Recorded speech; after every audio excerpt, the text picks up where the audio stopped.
Okay, good. We're back. I was wondering because the thing was, so I did have OBS do a hiccup and take the stream down, but then I started it back up, and you guys were still saying that you couldn't see me, and I couldn't see me when I tried to log on Twitch. So you haven't missed much. I've loaded the save, and we're right back where we were after our client decided to say, "Hey, there was a street urchin in the omnibus, but I let him go."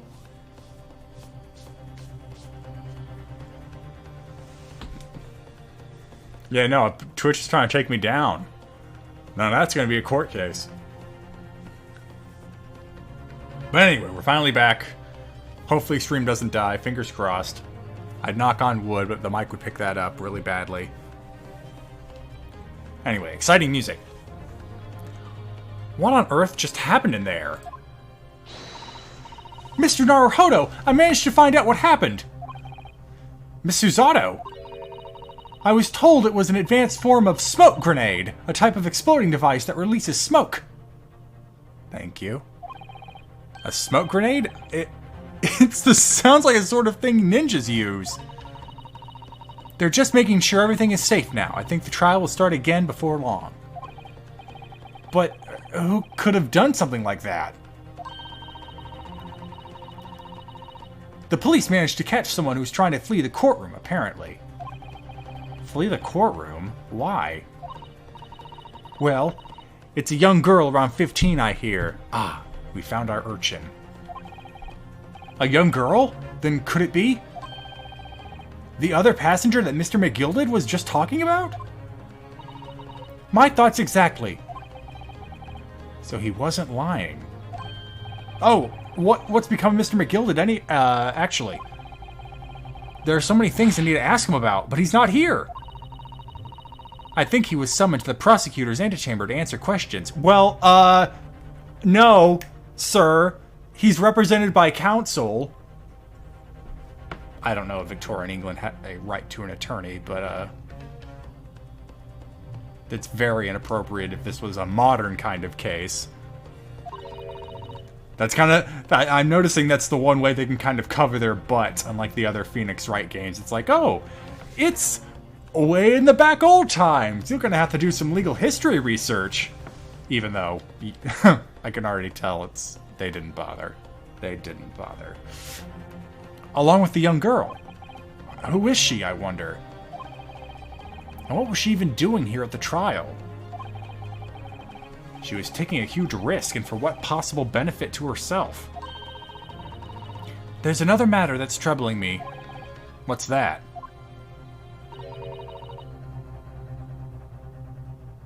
The 20 pence. Oh, according to the coachman, Mr. Beppo,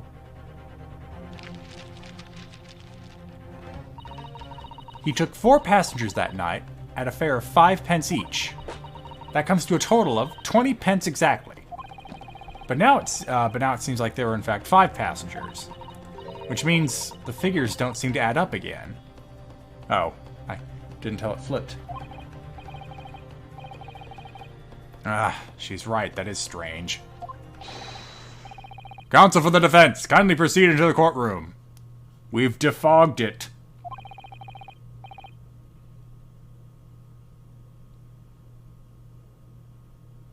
The trial will commence in 5 minutes. Well, sounds like I've got 5 minutes to, like, go to the bathroom. Oh, thank you, officer. We'll go in straight away. Well, whoever she is, I imagine this young girl will be asked to take the stand and testify now. I really can't imagine what she's going to say, but it could alter the whole direction of the trial. I hope so. We haven't had anything dramatic happen in so long. We'll know soon enough, Miss Susato. Yes!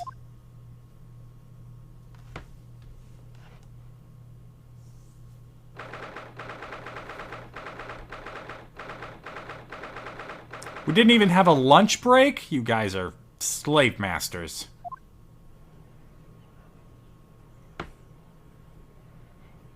Oh yeah, no, like half of the witnesses have committed perjury at this point. The kind of oopsie daisies they give you is not enough.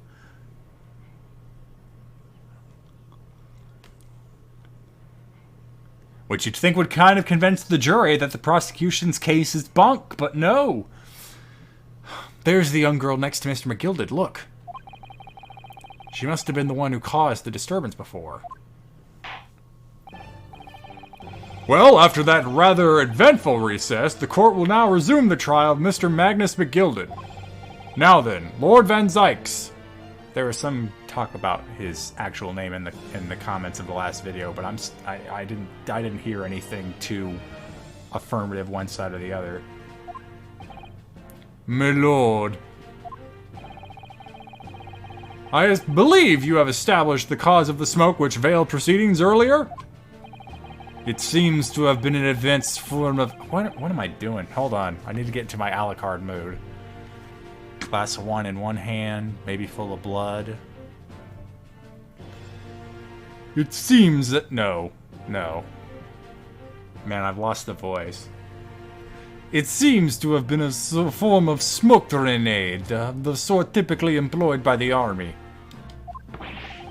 Good gracious! The army? What in the devil's name? Don't say the devil, you're gonna summon Krampus.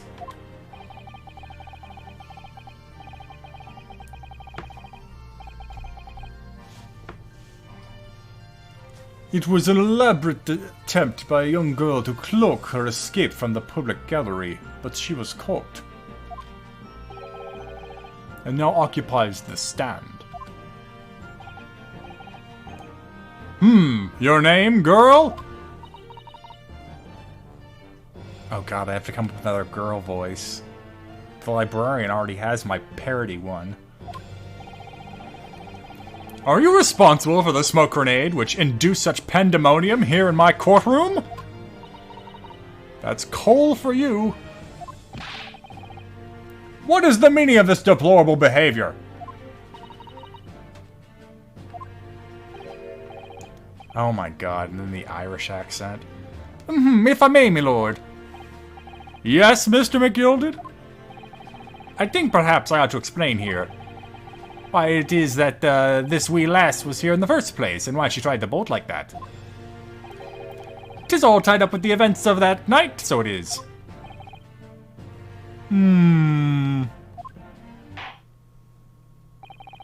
Very well, Mr. McGilded. Give your testimony. You will explain to the court exactly how this young woman is involved in the case.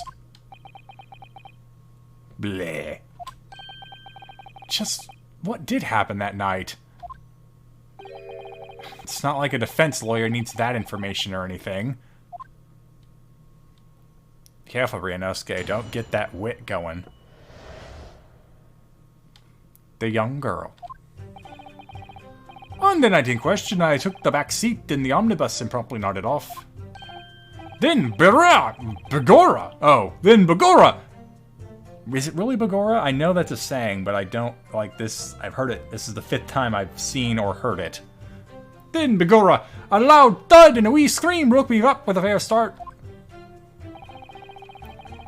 There was a fellow collapsed on the floor at my feet, so I set him up on the seat across from me. Then when I turned to find out the scream had come from, bless me soul, and what did I find? There was a child in there, all curled up in a ball, hiding her wee self away.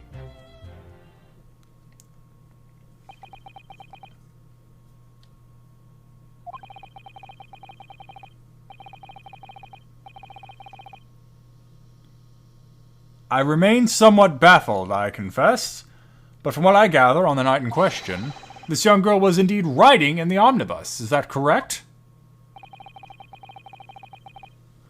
'Tis exactly what the defense counsel said.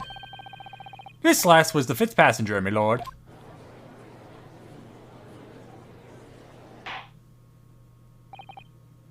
Very well. The defense may now cross-examine the witnesses. Your Honor, the other witness hasn't said anything. Are you ready, counsel? Yes, my lord. She's deaf, blind, and dumb. Helen Keller, how did you get to Victorian England?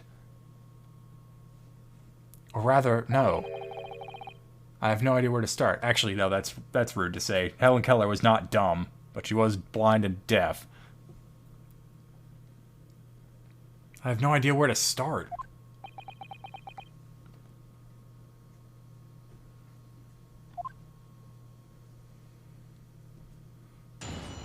Cross-examination. Oh, I only have the one safety left. Oh, I'm gonna have to press everything. Hold it. And when you first got onto the omnibus, were there any other passengers already on board? There were not. The cabin was empty, and there was no one on the roof deck either. You were the first passenger, as it were. I see. Aye, and that's why I took the backside as I did. 'Tis the most comfortable, so it is.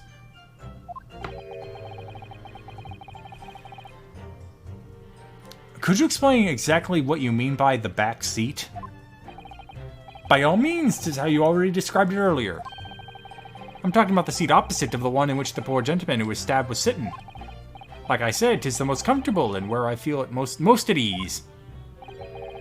And, of course, I enjoy gazing through the skylight from time to time as well.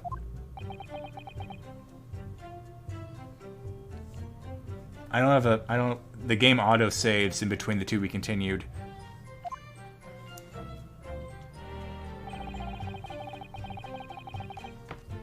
Hold it! A loud thud, you say? And a scream? Aye, that's right. How can I explain it? 'Twas like the sound of someone falling to the ground, that sort of noise. We call that a thud. So you think it was the sound of Mr. Mason falling to the floor, having been stabbed? Well now, you remember I was asleep at the time, so I wouldn't like to say. And when the sound woke me and I opened my eyes, there wasn't a soul to be seen in the carriage but the fellow on the floor. Wait. Didn't you just... you didn't see anyone. But at the same moment, you did hear a scream? Ah, from the seats above you on the roof deck, I presume. Not above me, no, my lord. 'Twas from inside the cabin. But I wasn't altogether thinking about the scream. No, I was too stunned by the desperate sight before me eyes.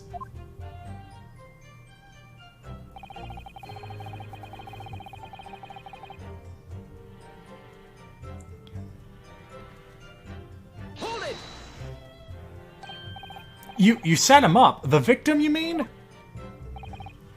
That I did. On the seat across from me, as I said. I could plainly see the poor devil was already gone.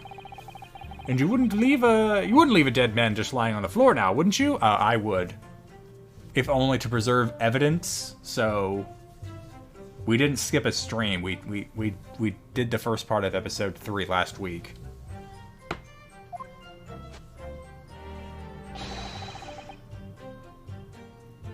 'Tis a common courtesy, so it is.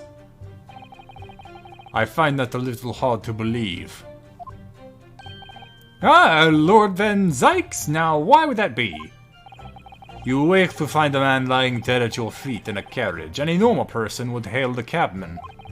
Any upstanding member of London society, that is. Well now, as you know, I'm in something of a special line of business. The business of lending money at exorbitant rates of interest? Actually, that didn't sound like Santa at all. Ho, ho, ho. The business of lending money at exorbitant rates of interest? Closer. Unfortunately, my lord, not everyone is thankful for the help I offer them, and some would even see me dead. So I do try, well, at all possible, to avoid getting myself in a tangle with trouble. Well, you botched that.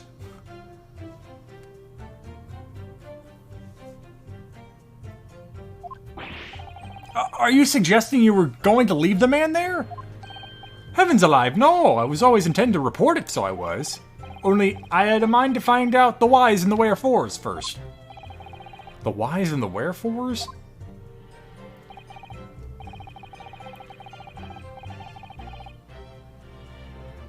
Right you are. There were some details I wanted to understand before anyone else got to meddling. That wee scream I heard, for example. Wouldn't your good self do just the same? No, I wouldn't. I have a feeling the ambulance chase lawyers would.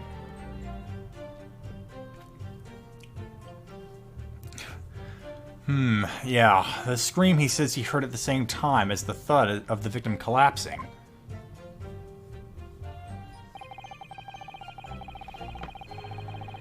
Hold it!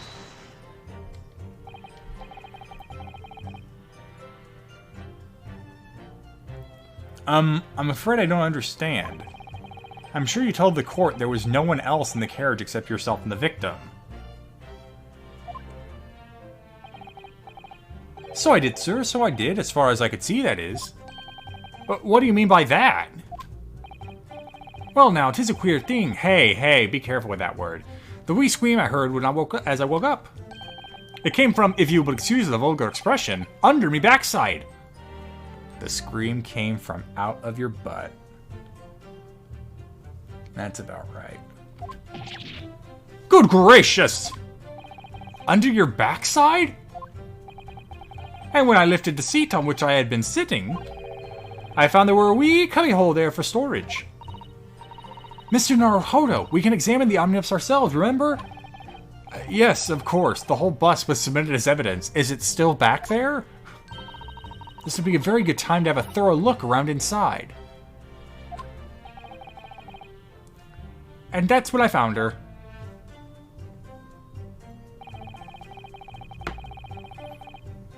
I mean, we already found that earlier, but we can... I don't want to present anything, though. I just want to inspect evidence. Are they going to have the same conversation out the door? Oh my god, I hate this. Yes, even the fact I have to go through 3 dialogue boxes just to have them pop open the carriage.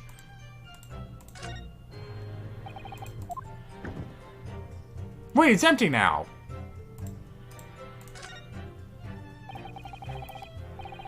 This is a storage compartment, but there's nothing in here. It's totally empty. Something doesn't seem right here, but I can't put my finger on what it is. It's empty now! The last time we looked in it, there was stuff here.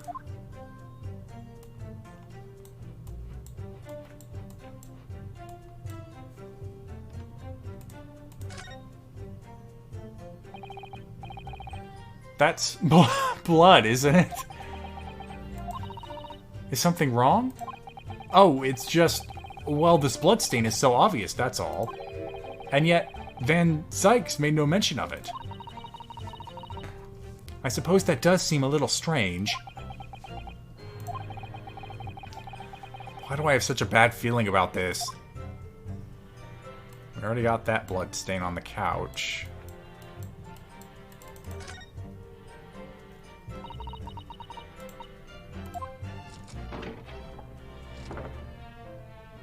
Yeah, let's go dip some chips in that stain to confirm.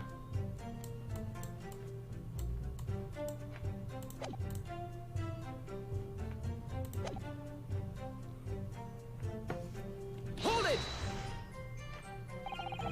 You say she was hiding herself?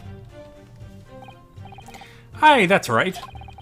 'Twas hard to see in the dim lamplight, but she was all curled up in a wee ball. When our eyes met, well, me heart nearly stopped beating in me chest. Ugh, you're really overreacting this. I know. Still in all, I pulled her out from under there, and sat her on the seat opposite, so I could have a wee chin wag with her. The seat opposite? That's right, just next to the dead gentleman there. You sat this young girl next to a corpse, sir? Well, as I'm sure I mentioned, a gentleman in my position can all too often find himself in mortal danger. So, I needed to find out just who this urchin was, you see. And while I was in the middle of talking with her, I heard another scream. A fellow's voice this time. Presumably that scream was Mr. First, who was sitting on the roof deck seats. Right you are again, I would say, sir. Looking down through the skylight, he must have seen this young girl and the gentleman with the knife in his belly. In other words, in other words, the previous witnesses did not, in fact, see you at all, Mr. McGilded. What they believed to be yourself and the victim was, in fact, this girl and the late Mr. Mason. Mason?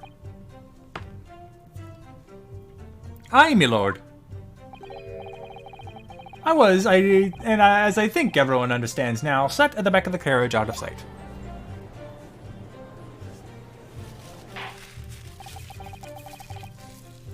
It is certainly plausible.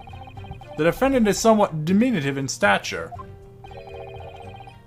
And readily confused, perhaps, with this young girl. Ouch. Ouch, my lord.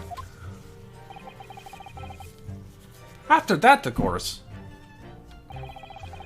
With the scream from the gentleman over us, the driver realized something was wrong and pulled up the horses. Thank you, I've heard enough. The evidence, as explained here, are clear in my mind. However, at least one conundrum remains. Who is the girl?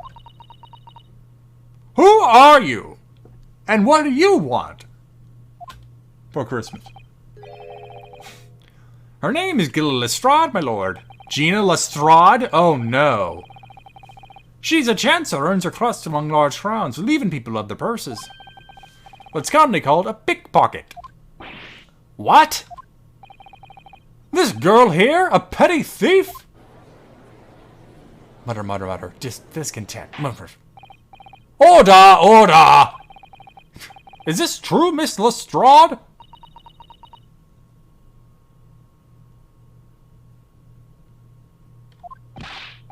Miss Lestrade, you'll answer the question.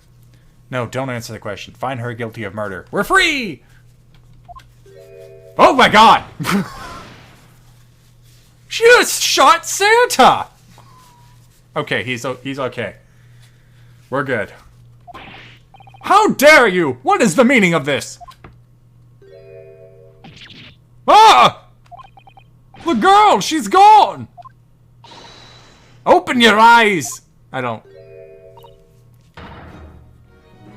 Oh god, I'm gonna have to come up with like a Cockney accent for this girl. It's gonna end up probably sounding like a very bad... Oh, what's the princess from Brave? Ugh. I'm o'er here. Ear. Good gracious, how? What was the point in that little sidestep? I know what you lot are thinking. I know what you lot are thinking. Grown-ups are all the same.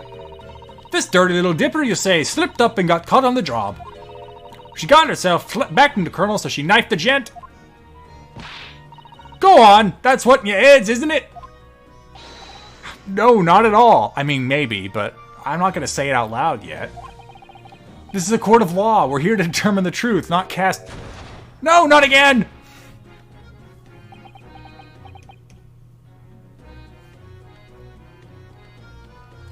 I'm not going to do Little Kribo's female voice for every female. That's going to be reserved to the librarian for now. Look, knives are for cowards. Only thugs use weapons like that. All I need is all I need for what I do is these fingers. I'm a professional, right? Maybe not in your eyes, but I got what pride in what I do. That just sounds like Mr. McGill, doesn't it? Let me guess, you don't count smoke guns among weapons for thugs? Oh, this? Yeah, this was in a bag I lifted the other day. You stole that from Schlomes, didn't you? Down where they keep the four-wheel drags. It's nice, isn't it? I like the pink best. Ugh! Do not wave that thing in my direction again. So, you admit that you were riding in the omnibus at the night in question?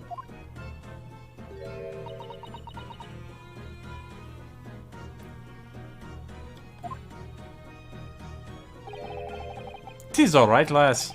You can tell them the truth now.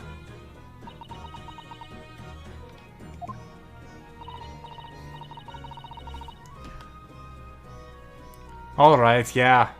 It's just like the Irishman said.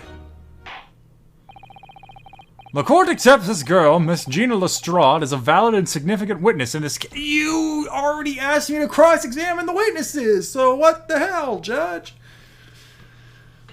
Why is it now that you determine that she's a valid witness? Jeez.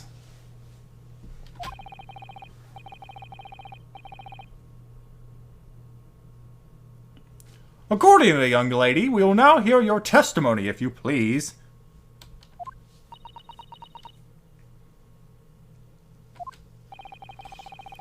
You will tell the court exactly what happened in the omnibus on the night in question.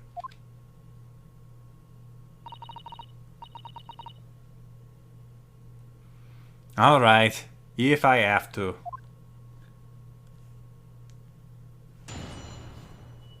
Witness testimony. What the girl saw. So I snuck inside the carriage before they hooked up the horses, just like always. But it was right old waste of time. I got nothing to show for me troubles that night. I'll tell you, you can't see a blind thing in that hiding place. It's pitch in there. Then, after a while, I hear this loud bang. Nearly jumped out of my skin, I did. And the screen just came out. It's because of that. This swell flammy. He did, oh my gosh, it's like I'm reading J.K. Rowling's writing. He did help me get away, mind. Actions have consequences. Yes, he let you go. I fail to understand why you would let this street urchin go, Mr. McGilded. Oh, 'tis simplicity itself, my lord. You see, she couldn't possibly have killed the other passenger. I knew that for a fact. How? She was in the bench. As I'm sure I said before, sir.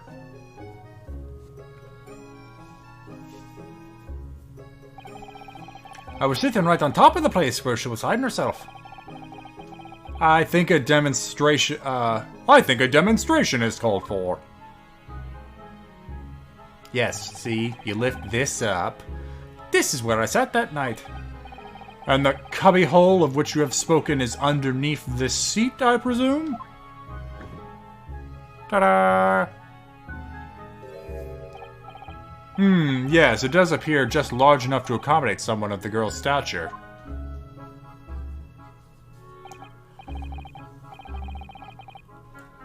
Aye, but of course the wee lass was stuck in there. Because I'd parked myself on the seat for the duration. Ah! So you see, that's why I let the lass bolt. I knew that if the police found her there, they'd automatically assume she'd done it. But I couldn't live with myself if the young life was ruined, when all the time I knew she was innocent. How many lives do you ruin with your predatory loans, McGilded? Whatever. Even though you must have realized your action would result in your own innocence being called into question? Not at all, my lord, not at all. Brr. I knew in my own heart that I was innocent. So I thought it was worth taking a punt on my own good name for the sake of this less unfortunate lass. My goodness. What a perfect gentleman. My lord! This fine example of a man cannot possibly be guilty of a heinous crime like this. I'm ashamed of myself for ever doubting you, sir.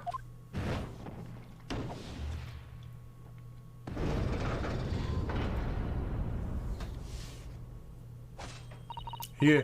With calm, calculated reasoning, one arrives clearly at the truth every time.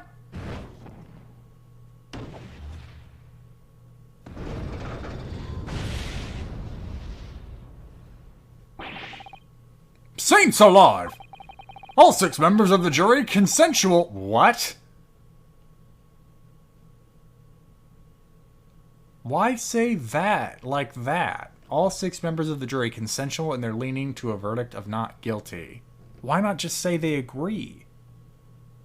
I mean, honestly, when you bring the word consensual into matters, it gets kind of muddy. All 6 members of the jury consensual and they're leaning to a verdict of not guilty? Yeah, good. Do we win now?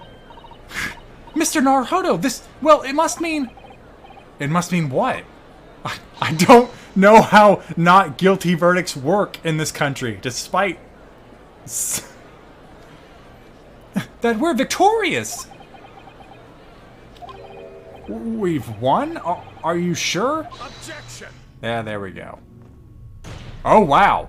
Get your feet off the desk, man. If the sight of my iron-heeled Wellington offends, pray, do forgive the discourtesy.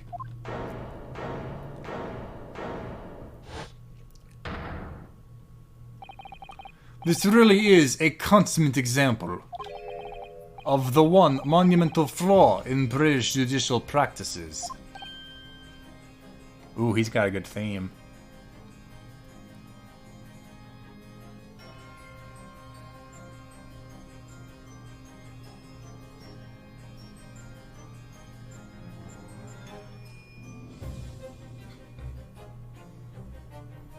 Sorry, I got distracted. Where evidence and reasoning should be paramount, emotion rules the day. Emotion? The witness's last statement gives us clear insight into his true nature. What do you mean, his true nature? Do you really think Scotland Yard would have made such a glaring omission? After the incident, the omnibus was comprehensively searched by officers of the police. Obviously, the interior of this cubbyhole, as the witness put it, was included in their investigation. Huh?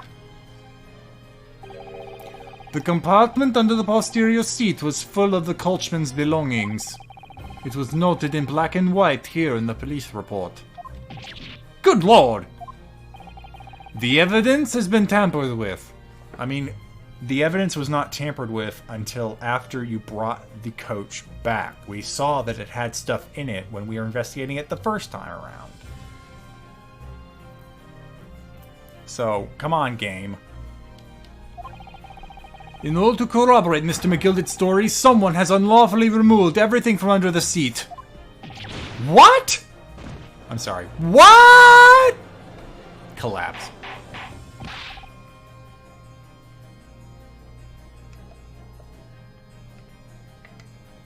Order! Order! How could such a devious contrivance possibly have been effected, Counsel? Naturally, we must acknowledge the deficiencies of the constabulary in allowing this to have happened. However, I assure you, that the omnibus was wheeled into the courtroom this morning. The compartment under the seat was not empty. He's right. Well, my Nipponese friend? Me?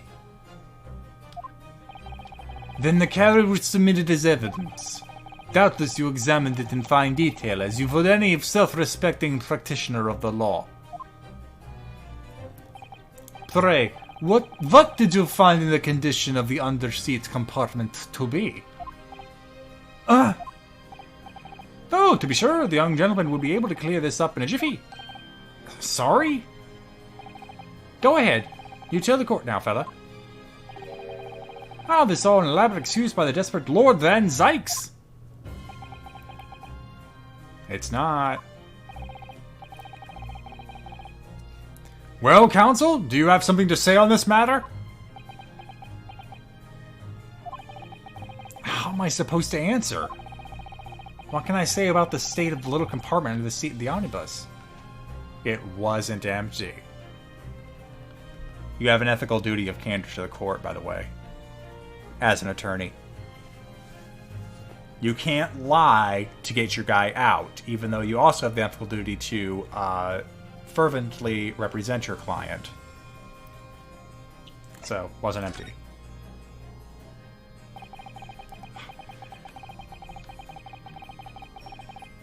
But you can't lie, Ryunosuke. Oh, whatever. I really don't know if giving this answer is helping my cause as counsel for the defense. But as far as I remember, at least. When I first examined the compartment, I'm fairly certain there were a number of articles inside it, yes. Are you sure, counsel? Ira, be whist! What are you saying now, you daft daw? I thought that you were on my side here.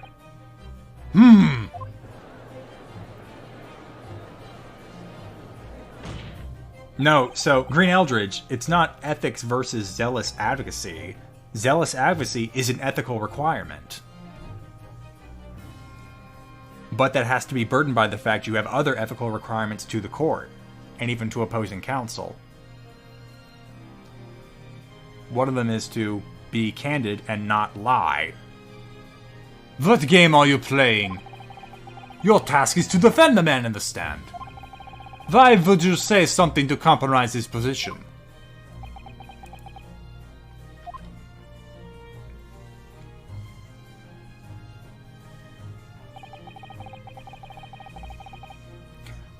As the advocate for the defense in this trial, I confess I'm still not entirely sure where I stand. Interesting choice of words. But it seems to me that if I should state what facts I do know as clearly and honestly as possible... Oh, that wasn't a continuation. Interesting. 'Tis not altogether pleasing, fella. I'm simply telling the truth, Mr. McGilded. Well, don't forget that you're supposed to be representing my best interests here, lad. Now then. A fella's memory is a curious thing and not altogether reliable. No, the court must consider the facts. That there cubbyhole under the seat is empty as the devil's heart, so it is. Do you think perhaps it would be in your best interest now to admit that you might have been mistaken? Why? Why do I feel like something's not right here? I should like the jury to weigh on this matter, I think. Why?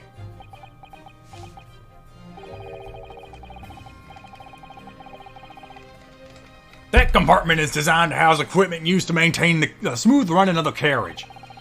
The Guild's rules state that omnibuses should be properly and fully equipped at all times. So it certainly wouldn't have been empty on the night in question. Beppo isn't that irresponsible. That Munden Lennon fleecer and the pick purse are lying.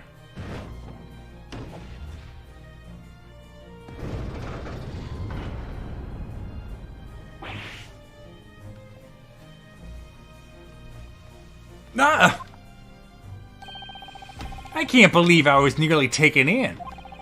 The stinking rich are always stinkers. Nothing but cowards, a lot of them. What? Oh no. It's a trick. Of course it's a trick.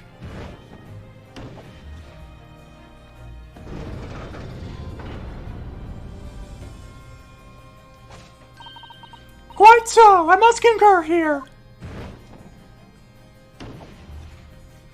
Yeah, Beppo's a liar and a cheat to the guild, but he's not totally incompetent. With calm and calculated reasoning, one arrives clearly at the truth every time. Yes, but every time a different truth, it seems.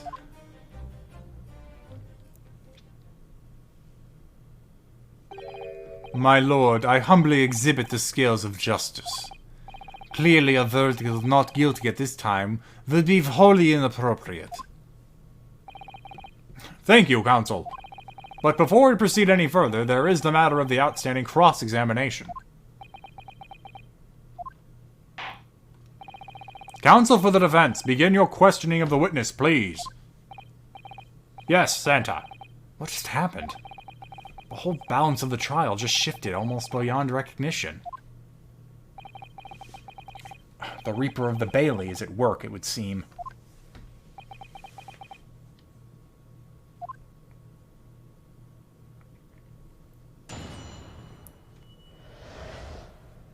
What she saw. Alright, time to start pressing all the statements because I can't afford to make a single mistake. Hold it!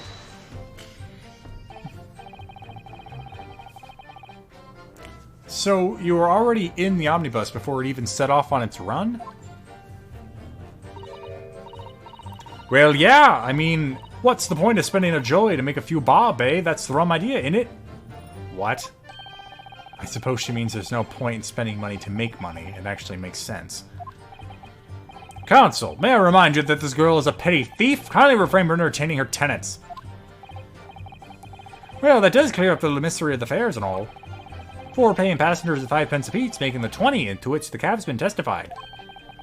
And 1 little scapegrace riding for free.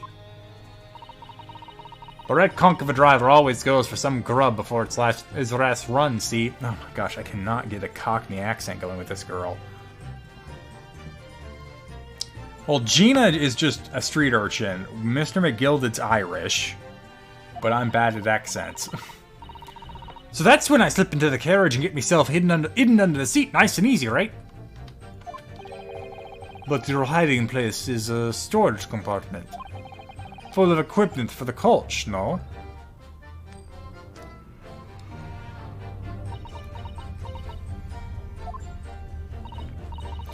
Yeah, there's brushes and buckets and whatnot down there, sure. I always chuck that out and cram it in a corner somewhere. No one ever seems to bother much. And yet, according to the report filed the police officer who first arrived at the scene, the compartment was full of such paraphernalia. Well, I don't know nothing about that. Like I said, I moved all that stuff out so I could hide under the seat. That's all I can tell you.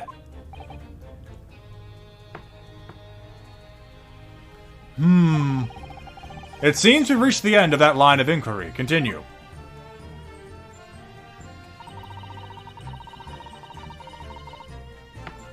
Hold it! A waste of time? Why is that?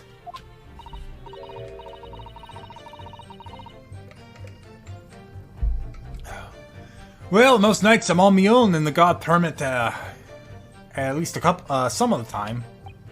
I beg your pardon? Did you say God permit?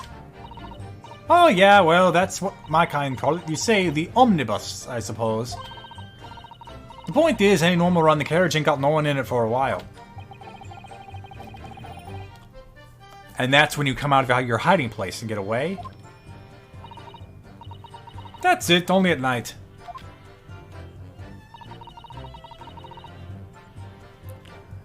This cove sat on me seat from the start.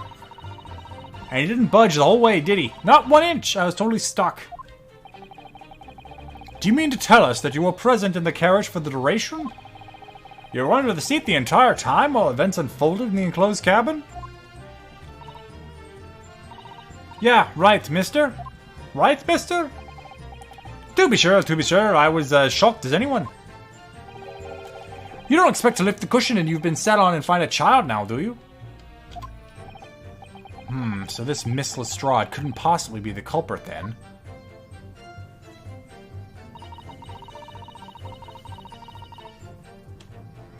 Hold it! So you couldn't see out into the cabin at all? Not a job. Most days I push the cushion up with me head and look about the crack. Then I have a butcher's at who I gonna fiddle. I thought you were a pickpocket, not a butcher. I mean, I can have a look. That's the seat I get under ain't as plush as the other ones see. So most of the time, the passengers plant themselves opposite. But for some reason that night, this here Irishman spent the whole journey over to me head. And for that reason, you were able to push the cushion up to peek out, I see. Truth is, I ain't too happy in small dark places. Feels too much like being thrown in the clink. But it's the only place I'd in a carriage, so it's Opson's choice. Why doesn't she just stick to picking people's pockets in the open then? I'd say there's some reason that she's not letting on, judging from her demeanor. So, anyways, I was a bit scared, but I had to stick it out under there, nothing else for it.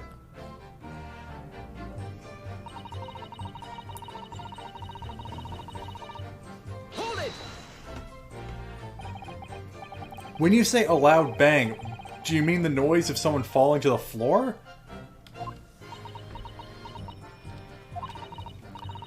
Could have been, I suppose. I don't remember too well. Point is, it made me jump. And you let out a scream involuntarily? That's right. And then I felt the cushion over my head get lighter all of a sudden. Presumably when the defendant got up in order to help the victim, yes. Why are you helping her testimony here? Or not. It could have equally been the moment the accused stood in order to stab the victim, would it not? Then what the hell was the bang, Sykes? Well, girl, do you see what happened at the crucial... Did you see what happened at that crucial moment? Yeah, I saw it. Huh. I pushed up the cushion and added quick butchers while I had the chance, didn't I? The Irishman was sitting up the bloke what had fallen on the floor in the seat opposite. That matches Mr. McGilded's account, of course. But then, the fellow suddenly turns around and looks right at me. I sunk back down again, but it was too late by then. Should never have risked looking.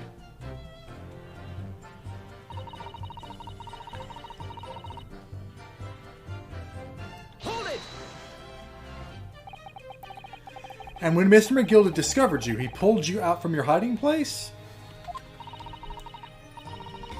I was scared stiff, I was. He dragged me out and sat me down and on the seat and all. Next to the victim, Mr. Mason?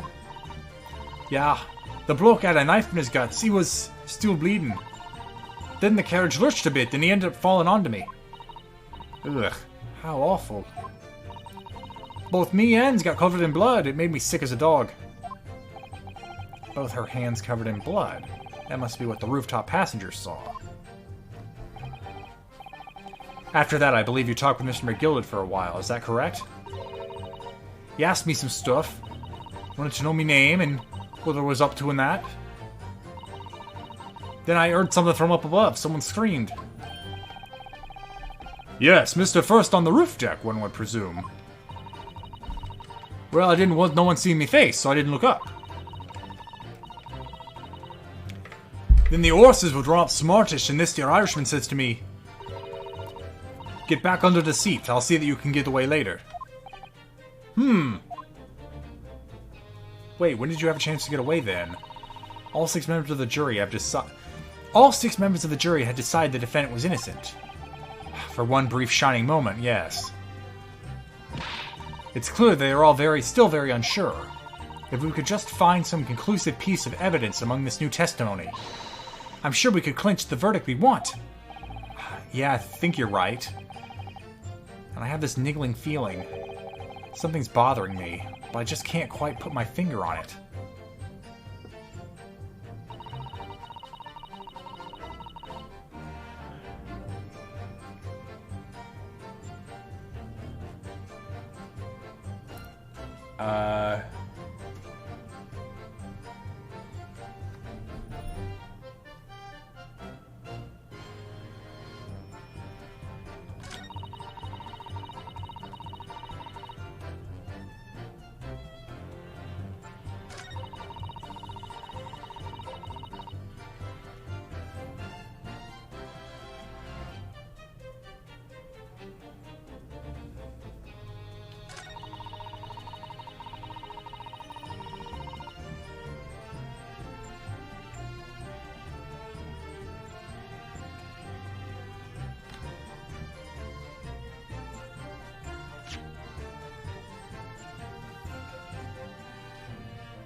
I'm actually not quite sure what I need to present to move forward here.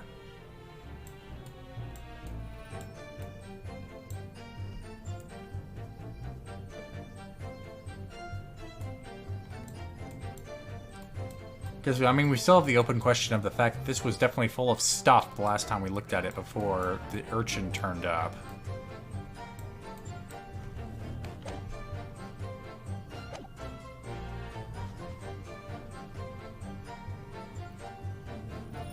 I feel like it's this one that I need to present something on. I'm just not sure what.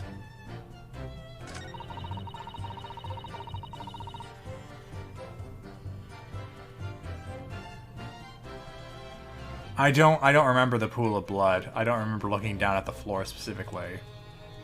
I just remember opening the other bench and finding that there was actually stuff in there. It wasn't empty. The autopsy report? I don't feel like that makes sense.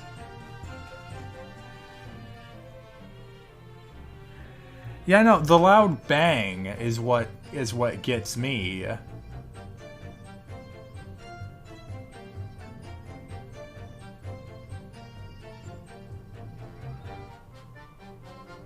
Because a bang, I wouldn't call someone falling to the floor a bang. Maybe it was a horse backfiring. A horse exploded. Okay, well, I don't think it's gonna be this text box anyway. I can't go back.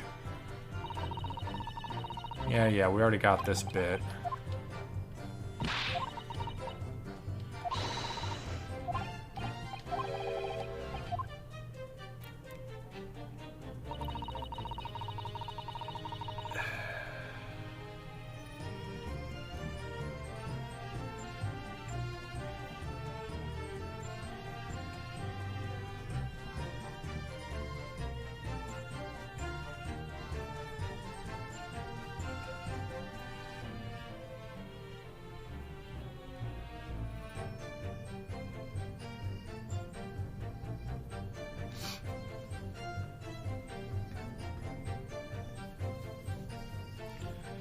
I do know that kind of short conversation you have before the testimony refreshes is supposed to be your hint, but I'm not getting anything from that.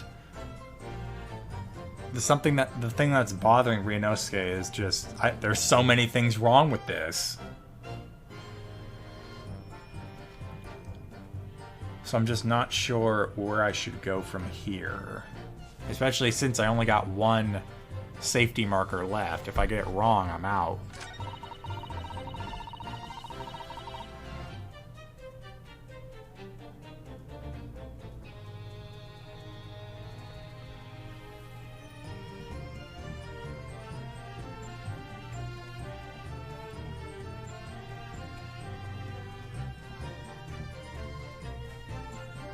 I guess we could save scum it.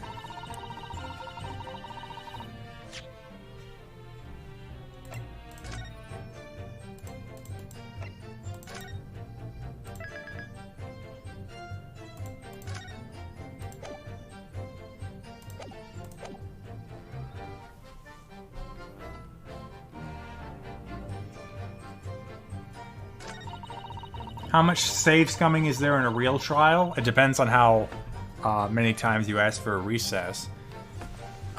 Okay, so I feel like this is the statement that has something wrong with it.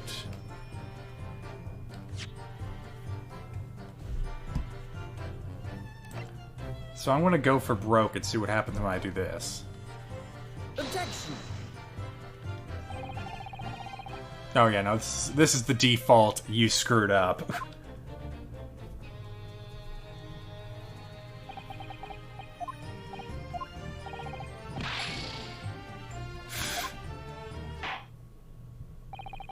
Well, the defense screwed up 5 times, so it's a hanging for you, Mr. McGilded.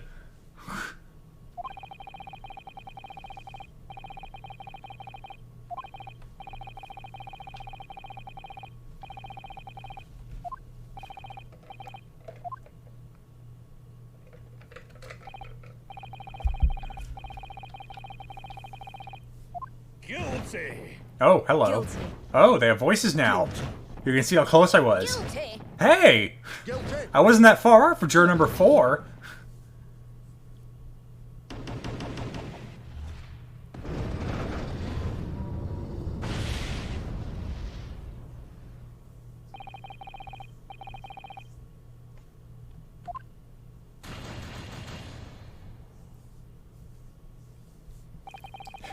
In a rare double whammy ruling, I also sentence Ryunosuke to be hanged too.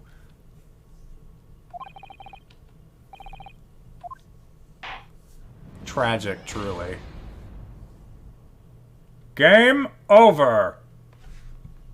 You know what? Actually, if I can get the retry and refresh my mulligans, I'd appreciate that rather than just having the one-off for the rest of the trial.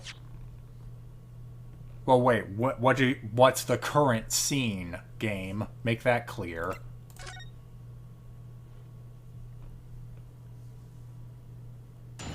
Oh, okay, yeah, so it's the start of the cross-examination.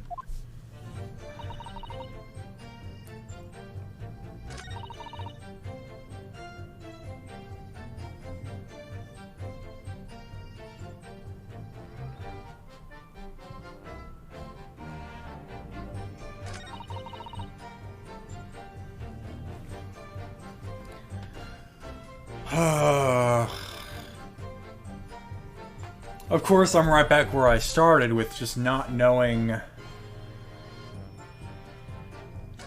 what to present to move forward. I really feel like it's this one.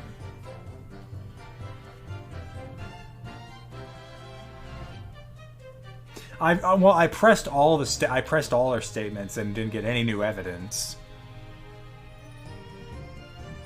Everyone seems to conclude that the loud bang was when the Mason fell on the floor. And then she looked up to see McGilded putting him on the bench.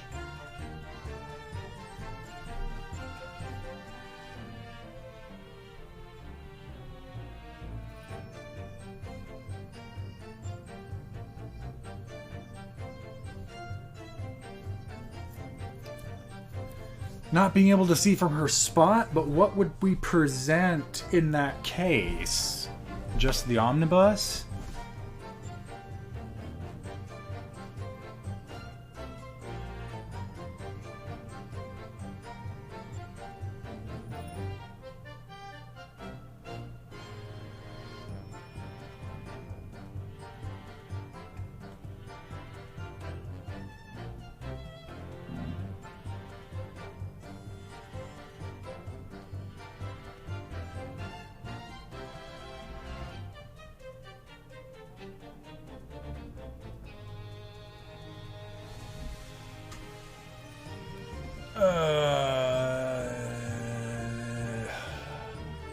Maybe I have to press the statement again? Hold it!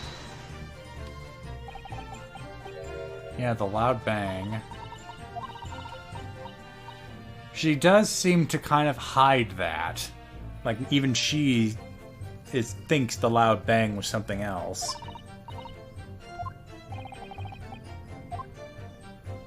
So it was bang, scream, McGilded gets up. So yeah, why didn't the bang wake McGilded up? Assuming the rest of his story is true.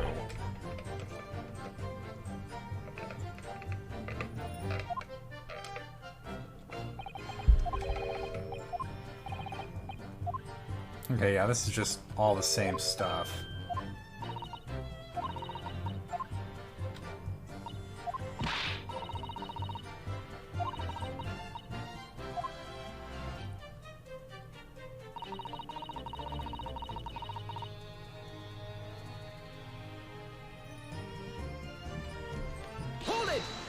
He's not even blinking.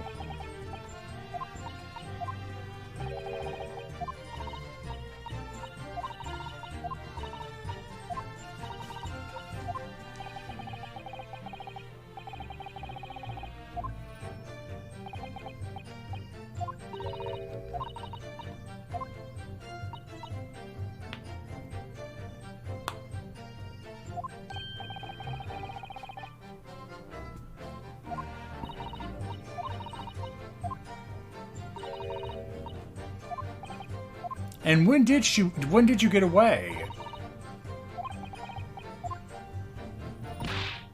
If you were just hiding under the seat for the right opportunity, like where was the opportunity after they found the dead body?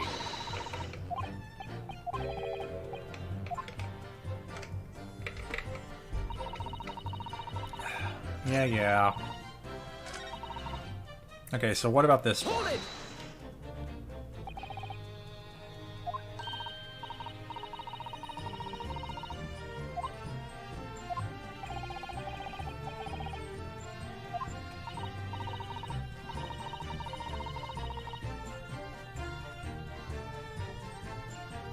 That right there is the problem. McGilded sat in the back seat because it's softer.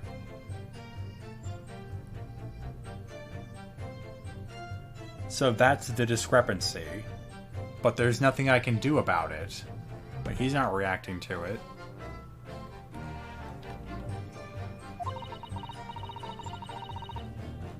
Clearly not the case this time.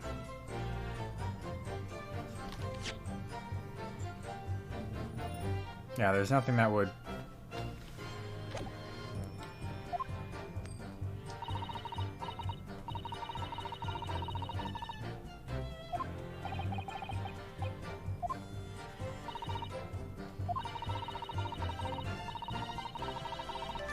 Well, no. Oh! Now we have a reaction. Excuse me. Is something wrong, Mr. McGilded? Oh, I do apologize. Was something the matter, Counsel? I'm just wondering if Miss Lestrade's last comment made something occur to you, perhaps? You seem to be thinking something to yourself. Oh, no, 'twas nothing important. I was feeling bad for the poor lass is all. I remember feeling desperate myself as a young lad, shut up in the dark. 'Twas terrifying, so it was. I see. Yes, I'm sure we can all sympathize. I'm still scared of the dark now. Well, after what happened in the wardrobe, I can understand. Aye, and I don't know about yourself, but I find that the darkness seems to make everything you hear seems so much louder as well. Oh, that isn't ominous at all. Yeah, I suppose it does, maybe. Miss Lestrade! Did you hear something that night? Anything? An unusual noise, perhaps?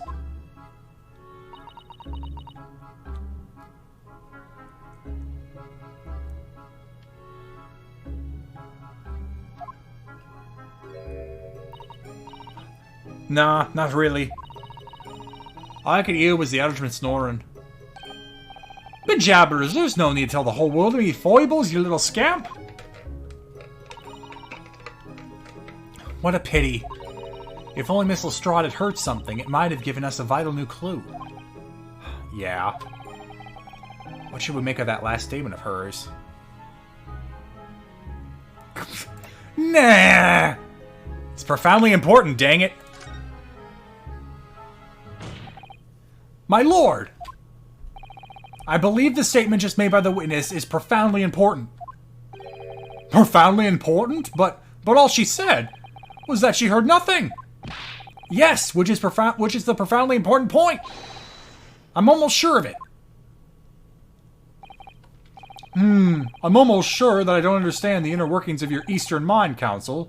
Man, the casual racism. They certainly got that right. Nevertheless, Miss Gina Lestrade, you will supplement your formal testimony by repeating that last statement, please. What? Supplement? What are you on about? I lost any sense of femininity in that voice.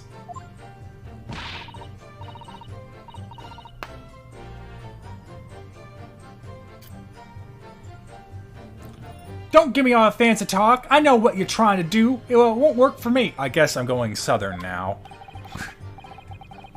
That's right. Insult the judge. Always a good move.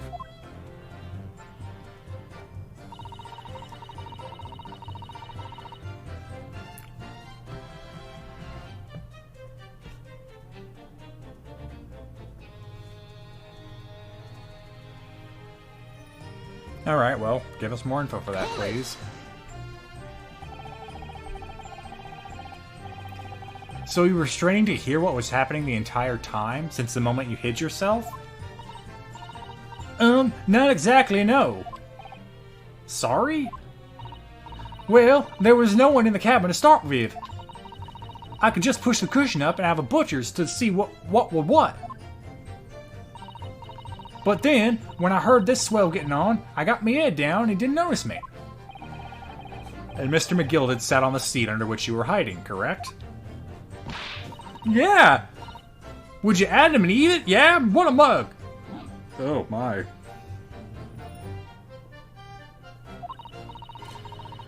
So then all I could do was listen. I was waiting to jump out of there as soon as I heard him leave, see? But would he? Not likely. Even though we stopped here and there and never heard the door open. So I just had to stay put and listen to me. I'm driving, it pigs to market, snoring like an old dog it was. So when did Mason get in? Yeah, no, if Mr. McGilda got on and let you in, you kept listening for something but could only hear him snore. When did you hear Mr. Mason get in the carriage?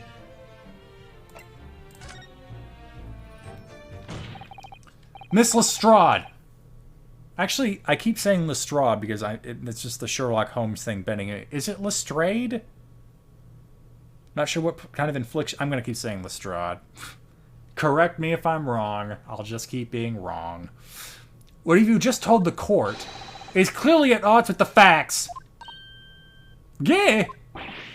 At odds? Are you sure, man?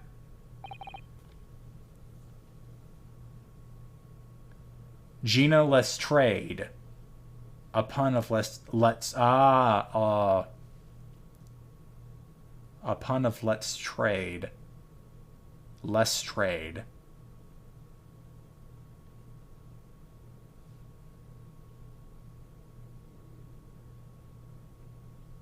Okay, that sounds convincing enough. Absolutely.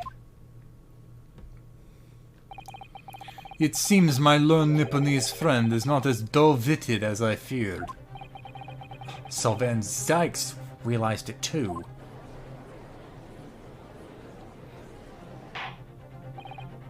Counsel! I must insist that you bolster your claim with evidence, or else some complicit party's name at the very least.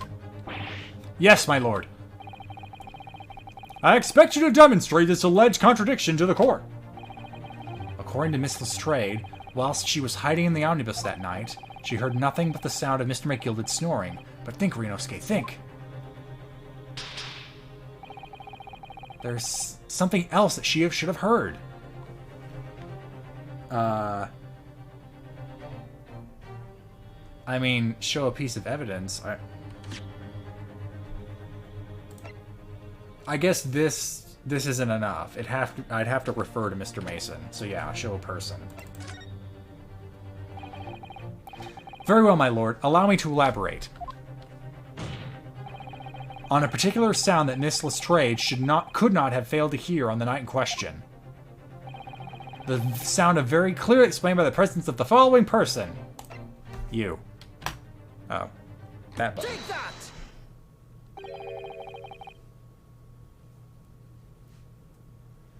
Thrice-Fired Mason? Yes, my lord. The sound that Miss Lestrade could not have failed to hear is the sound of the victim, Mr. Mason, boarding the omnibus.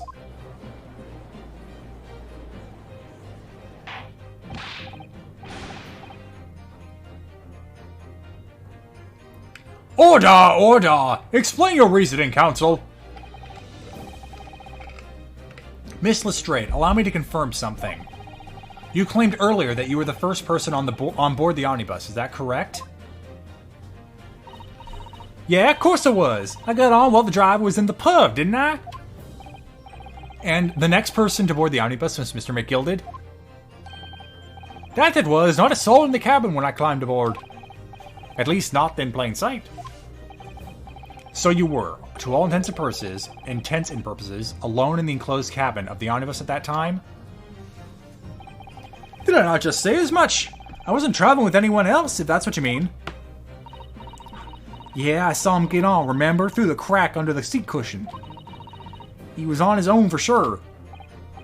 And from what we've heard, the carriage made a number of stops after that on its onward journey. During which time, did you not hear the door opening or closing at all? Nah, I never heard it. That's exactly what I was listening for, weren't it? Waiting for this swell to leave. In which case, when and how did the victim end up in the carriage? Ah! We know that the victim collapsed inside the enclosed cabin of the omnibus. Therefore, Miss Lestrade's statement about what she did or did not hear is at odds with the facts. Hey! Yes, this petty-faced statement was clearly flawed. Lord Van Sykes! Yes, he knew. He knew all too well that there was an inconsistency in Miss Lestrade's statement. It would seem words of thanks are in order for my learned friend. What are you talking about? You have demonstrated matters impeccably. This witness and her colorful statements are clearly unreliable. Her words are convenient untruths, nothing more.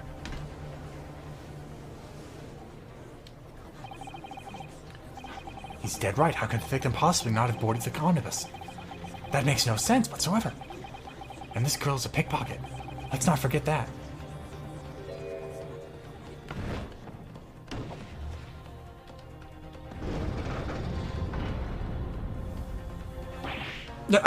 She didn't even say anything.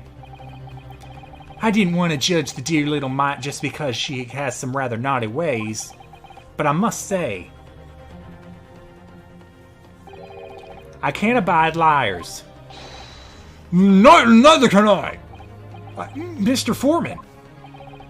I didn't want to judge the girl just because she has some less than suburlious ways. But I must say, I cannot abide liars.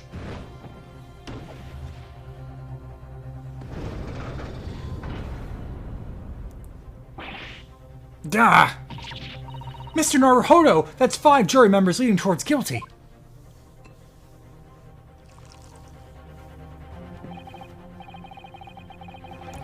There, your consideration for others is refreshing, my Nipponese friend. To the considerable troubles you have spared me.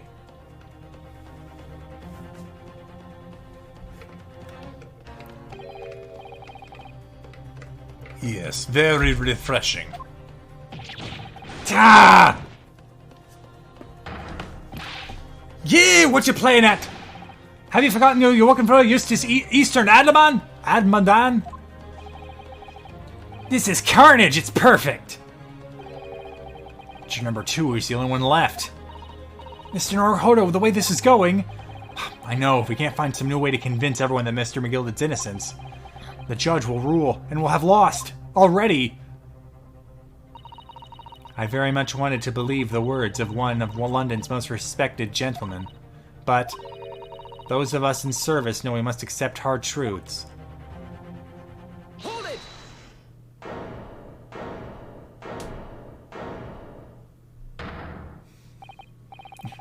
Yes, the witness's last statement seems to have revealed a critical inconsistency in her story. However, if we consider the possibility that her statement is in fact the truth, it may shed an entirely new light on this whole case. What are you saying? Counsel! I'm sorry, sir. Whatever do you mean? Counsel, I will not tolerate you attempting to prorogue my adjudication. Prorogue. Oh, that's a nice word. Last time I heard it was during the Brexit talks. Explain yourself at once!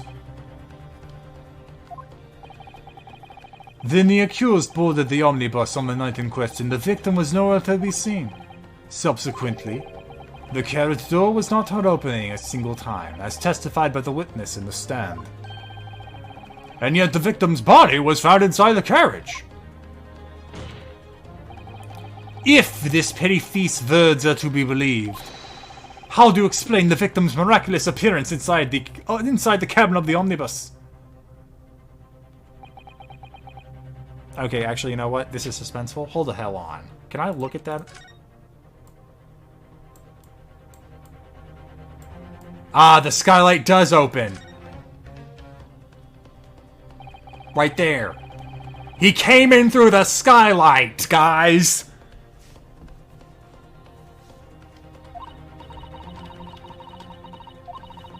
No, point out the latch. Point out the latch. No, the latch! Right there! Yeah, come on, fine. You better not make sure I have to make sure that's evidence. I'm gonna be mad.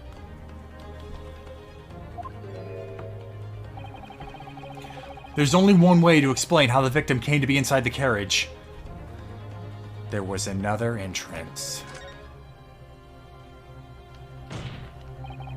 If the door wasn't opened even once, the only explanation is that the victim entered the enclosed cabin some other way. Objection. I wondered what new fantasy you would come up with in your blind panic. But behold, the omnibus is here for all to see. Only one side of the enclosed cabin is furnished with a door. The other only has windows. Fixed windows which cannot possibly open. In short, there is no entrance to the cabin other than the door. But there could be. There's one possibility you haven't considered. Oh, really? Yes, one other way inside that isn't the door. Another opening, the use of which allowed the victim to appear inside the enclosed cabin. Alright, counsel. The defense will identify the location for the court. Here's the omnibus on which the incident occurred. Where on earth is this entrance by which you propose the victim entered the cabin? Alright, I'm gonna blow your mind, Santa. Right here. The answer is obvious. It could have only been the skylight. Ah, here's the music again. Hold on, I gotta dance to this.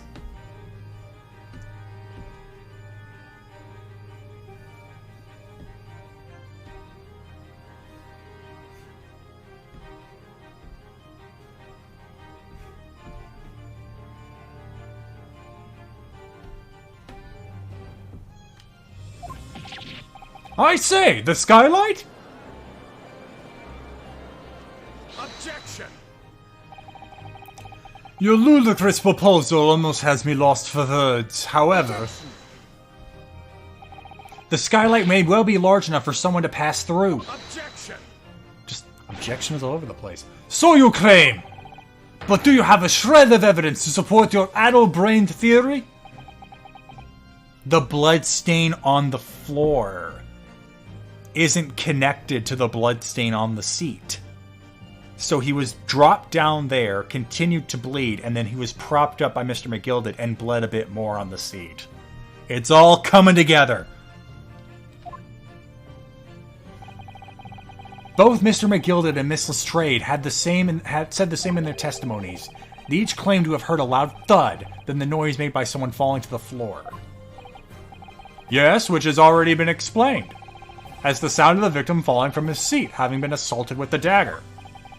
Yes, it has, but would a man slipping from the seat onto the floor really have made such a loud noise as the witnesses describe? A noise loud enough to cause Miss Lestrade to let out an involuntary cry, in fact. Good gracious! Perhaps, in fact, that was the moment that the victim made his entrance into the cabin. No, let me rephrase that. The victim didn't enter the cabin as such. He fell into it. Objection. You're now suggesting that the victim fell from the skylight into the cabin? That's simply impossible! How can you be so sure? Because if the victim had fallen through the skylight, as you say, the passengers on the roof deck would have seen it happen. And yet, not one person made mention of such events in their testimony. Well, yeah, that's true, but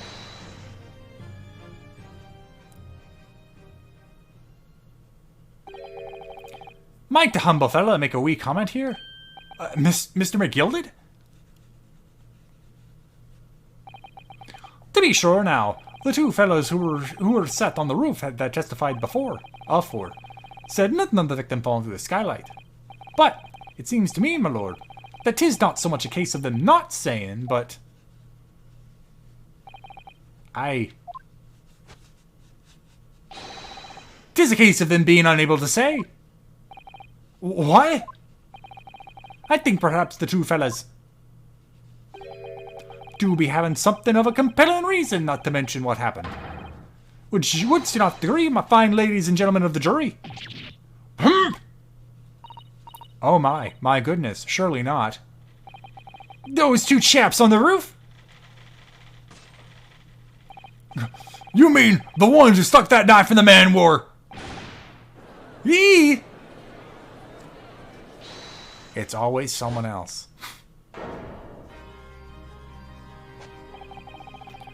Just what exactly are you insinuating there, you blatherer?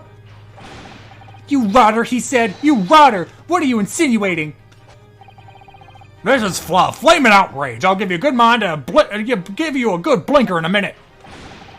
He'll give you a shiner in a minute, he said, and so will I. Mr. Fairplay, you're effectively accusing me, a city gentleman and a well-respected banker. And me, a very angry hatter. Suggesting that someone like me could have stabbed that man in the guts. It's a disgrace. It's scandalous. I protest in the strongest possible terms. That's right, I protest too, about you rotten scoundrel. I've just gone fully flamboyant with the hatter. Order! This is not the time, witnesses. I will not permit this wanton invasion of the stand. Where'd my Santa go? Return to the anteroom at once. But this is beyond reason, my lord. It's outrageous. It's very hurtful, you know. My lord, if I may comment. Go ahead, Lord Van Zykes. It was the defense that incited this outburst from the witnesses. My learned friend has seen fit to abandon all protocol to accuse the witnesses without proof. Accuse? I never intended to. It seems, my young Nipponese, that your command of the English tongue is wanting. You propose to this court that the victim fell through the skylight from the roof deck of the omnibus. That hypothesis cannot possibly stand without the rooftop passengers being aware of the event. You have branded these gentlemen liars. You have intimated the criminal guilt. In our British courts of law, that is what the term to base this accusation. Not baseless. Because somebody's lying here. It's either the people in the carriage or the people outside the carriage.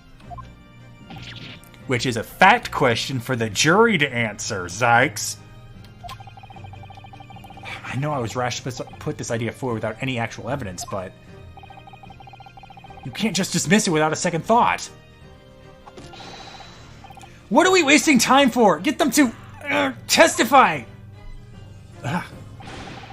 I thought there was something fishy about that hat from the moment I laid eyes on that fellow. We have to see this matter through now, one way or another. If there is filth and rubbish in our midst, we must dispose of it at once.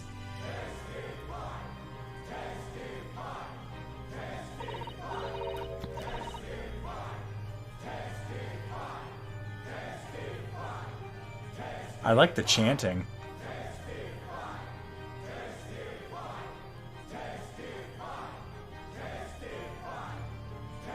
It looks like even in Ace Attorney I can rally a crowd. What's happening, Mr. Naruhodo? The spectators in the public gallery they're in complete frenzy. Ho ho ho, Mr. Fairplay and Mr. First. My lord? You will take the stand again and make another formal testimony in reference to the indictment brought by the defense. Yes, my lord. I didn't come here for this.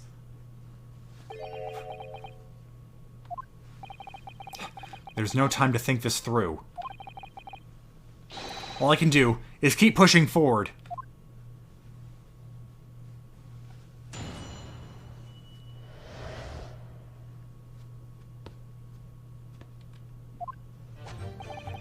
We were the only two people up on the roof deck, dead or alive, I can swear to that. If anything happened while we were sitting, don't you think one or other of us would have noticed? In any case, neither of us know the first thing about the victim. We have no reason to kill the man. The skylight was shut the entire time, I tell you. We couldn't possibly have opened it. If you're so sure the victim fell through the skylight, where's your proof?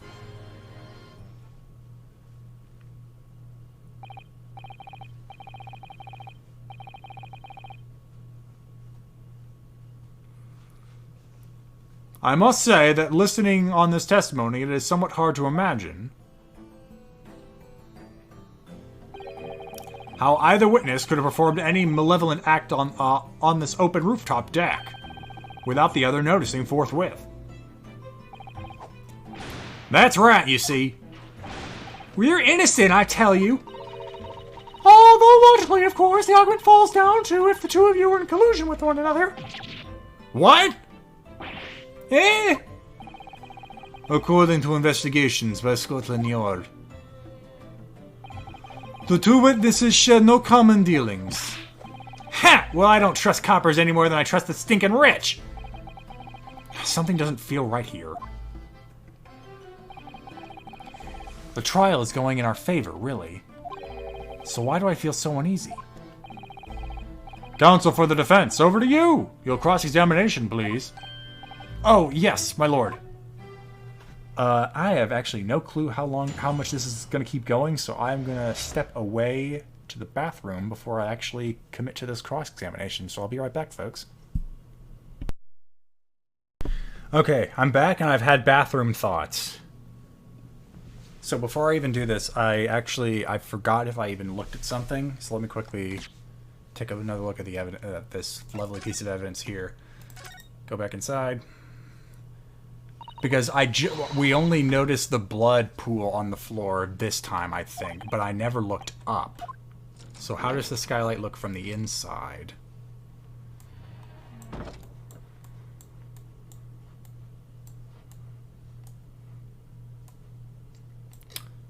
Not seeing any... Well, how would you react? It's quite a large skylight. Review of the cabin. Can't be open from the inside, which is probably to tell me that, yeah, there's a latch on the outside. There's no way I'm going to be able to get... Yeah, it's probably the same thing.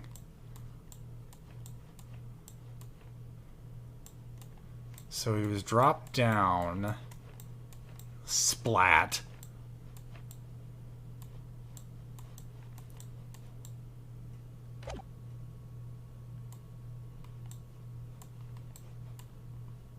I really can't, like, clearly the latch is right here. Can I not point that out?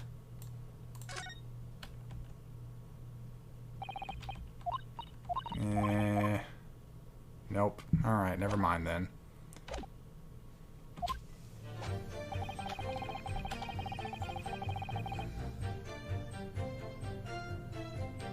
Actually, there was...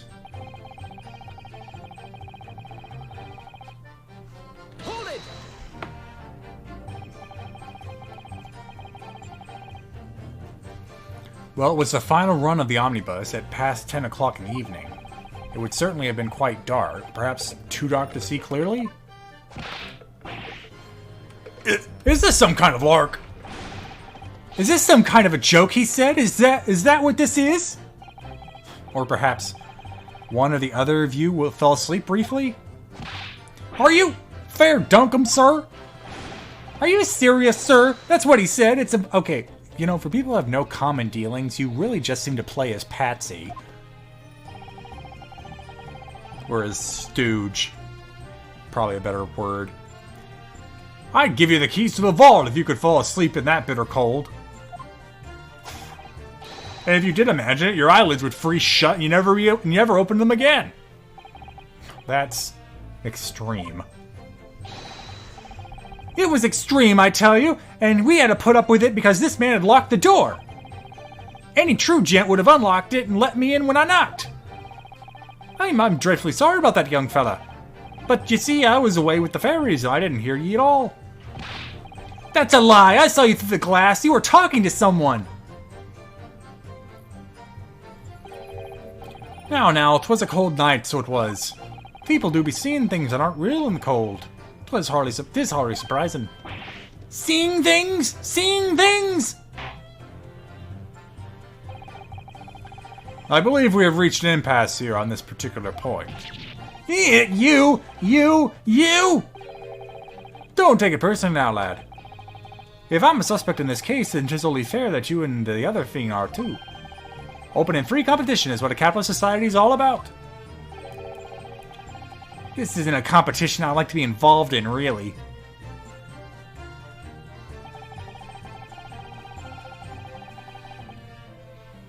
You have no reason to kill the victim, but you knew McGill did, as we established. So, you had never met Mr. Thrice-Fired Mason before? Oh, Lemon, no! Not once, never! He never met the man before, he said. Never! Okay, what about you, Mr. First? And you, Mr. First, had no prior dealings with the victim either?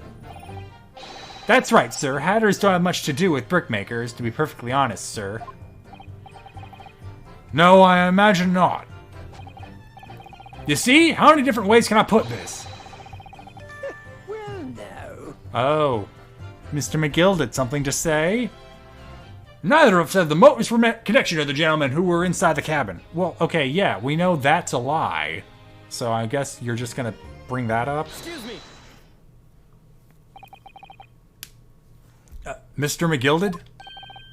Yes, counsel? What can I be doing you for?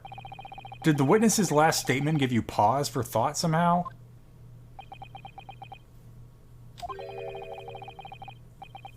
Not the remotest connection. Is that right now, I wonder? What are you insinuating now? Ah, Mr. Fairplay. 'Has been too long, so it has. Eh? If I'm not very much mistaken, I believe this fast approaching is not your repayment date. I beg your pardon? Why is this? We already established this. You borrowed 20 guineas from me, sir. At an unconscionable rate of interest. You trick me. It's extortion. Well, now, is that a touch of begrudgery, is it? That sort of begrudgery might motivate a fellow to pass off his crimes off on another. I'm just hopping all over this dialogue.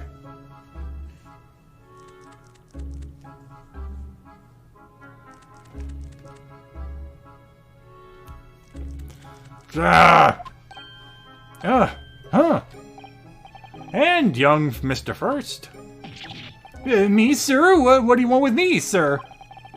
You do be making hats for a living, do you not? That there top hat sliding about on your head, is that one of your own creations, is it?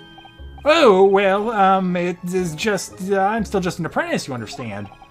I'm learning to find the perfect fit for whenever a fine gent walks through the door. The perfect fit, is it? Well, 'tis a very distinctive design, so it is. Many customers like it, I tell you. They like a distinctive touch. Customers such as Thrice-Fired Mason? There was a photographic print of the victim submitted as evidence before, my lord. Oh, yes, this, you mean? I can't help thinking the poor fellow's hat looks distinctly familiar, wouldn't you say? Oh! That's one of my hats. Aye, that it is. So it would seem the brickmaker was a customer of yours. The sort of customer I wager you could have had a wee quarrel with over the distinctiveness of the goods. Oh, no, sir. Absolutely not, sir. Well, there's really nothing more to add. It wouldn't be right to say that the two fellows here haven't the remotest connection to the victim, you see.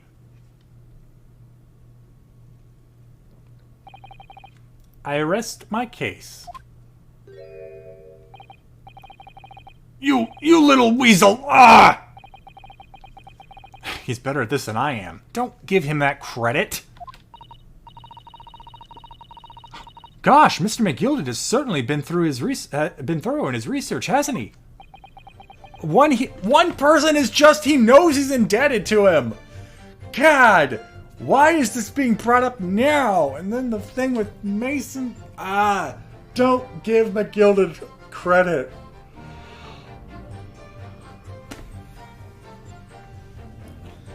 Ugh.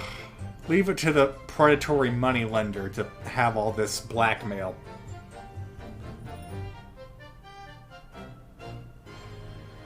Oh, okay, moving on. Please don't let me, little interruption, hold up the proceedings.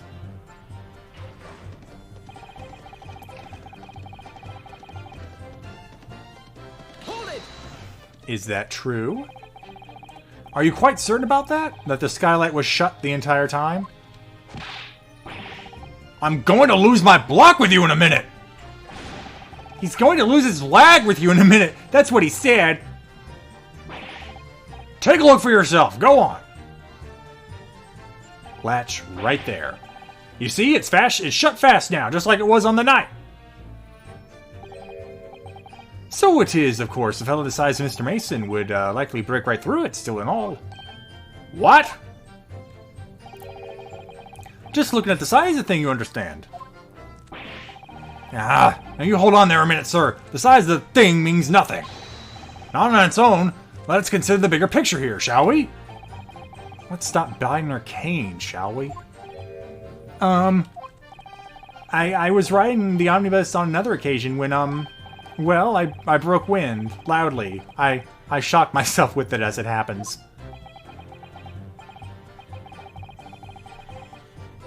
This is an unexpected confession, Mr. First. Oh, I mean to say, well, the point is, I tried to open the skylight, you see. But, just my luck, I couldn't make it budge. The stench was terrible. Everyone was looking daggers at me, sir. I went red as a rouge, I did. You can't open it from the inside, but the latch is accessible on the outside. Are you expecting me to sentence you? Oh, no, sir. The point is, the skylight can't be opened. I tried and I tried when I was inside the cabin of... And you're probably going to point out... Excuse me. That it can be opened from the outside. Do you have something to say about that, Miss Lestrade?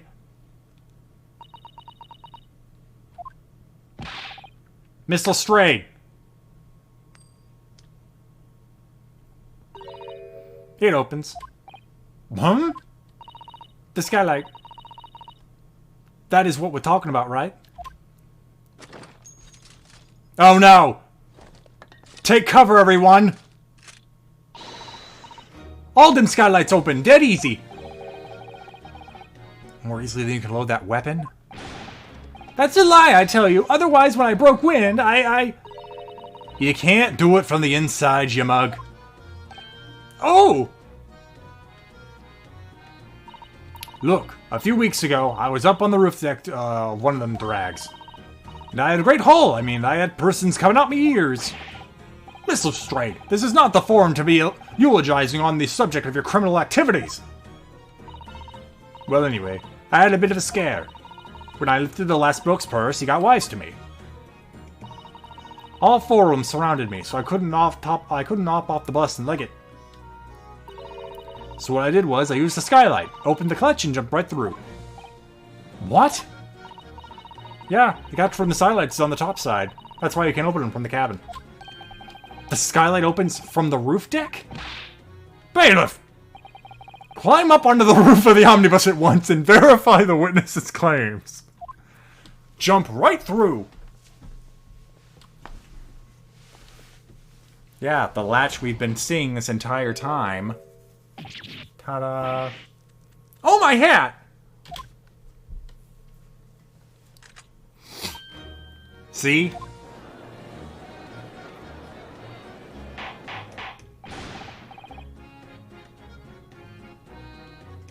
Order! Order! Order! So, it appears that the street girl's statements are quite true. I don't believe it. The skylight opens. And from the roof deck. Mr. Naruhodo! This could be the clue we've been looking for.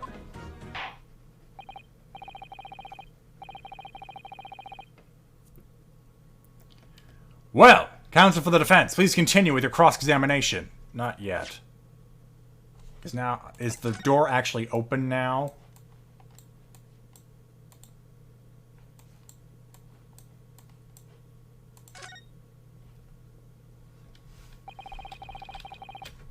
Yes.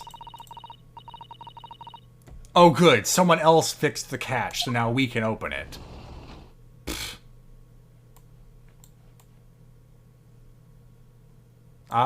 What's this?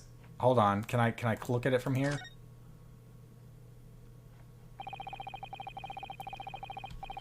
No, not the skylight. No, for the love of... Go through the door. There's clearly blood on that. Yeah, no, I don't care. Don't know why we have to have that dialogue every single time. So annoying.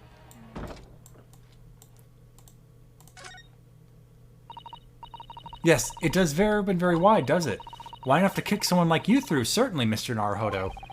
Why someone like me? Nope. Quiet, you. Ah! Oh. What is it? Look, just there! Look at this! That's... without question. It's blood! Why would there be a blood stain here?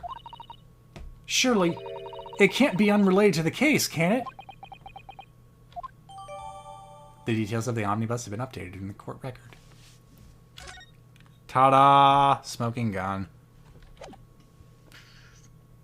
I spilled ketchup on the skylight! Has ketchup even been invented yet? Yes, my lord. So, the skylight opens, and there's blood on it.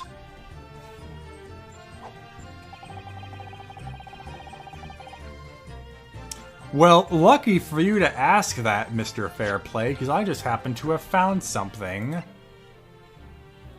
Right here. On the night in question, the victim was fatally stabbed in the stomach. And immediately afterwards, the victim's body was pushed through the skylight into the cabin below. Those are the facts, and the irrefutable proof remains clearly visible in the omnibus that stands before us today, in this very courtroom. What? That's utter humbug. Ugh, you can't possibly have any evidence. No, you can't. I mean, we didn't do it, I tell you. That's impossible. Irrefutable proof. Here, in this courtroom? Counsel. Yes, my lord. I believe everyone would appreciate a little clarification here, There's presents in it for you. Where exactly within the omnibus is this evidence to which you allude? You will point out what it is that proves the victim fell from the roof deck through the skylight.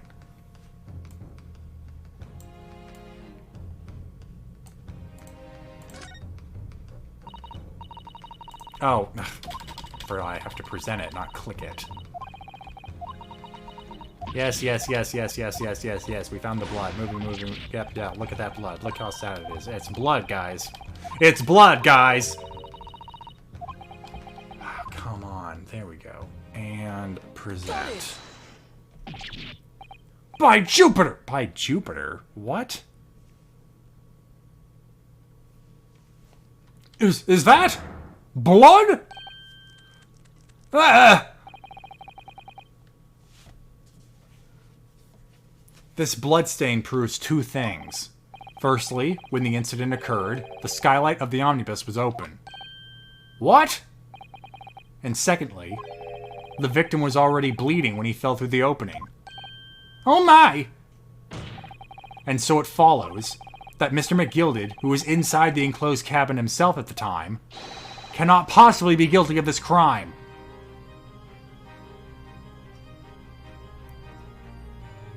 Pop and lock it. While we listen to this music, thank you Arctic815 for your 51-month Prime resub, Objection. And Protoss103, thank you for your 59-month. That's your streak, but it's 51 months total. Thank you for your resub. So just thank you guys. I'm dancing to the music.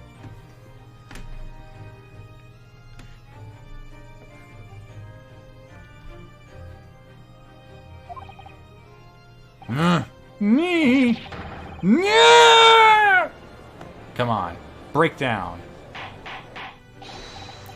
Order! Order! Order! Hold it. But the blood could have sprayed up there when the victim was stabbed in the cap. Really? It only found its way into that one particular spot on the skylight? Sure, and that would be very convenient. Ah! And let's keep it in mind that the skylight catch can only be unfastened from the roof deck. If myself wouldn't been able to open it now, would I? But there's no way to know for certain, is there? If the gent really fell through the skylight, I mean.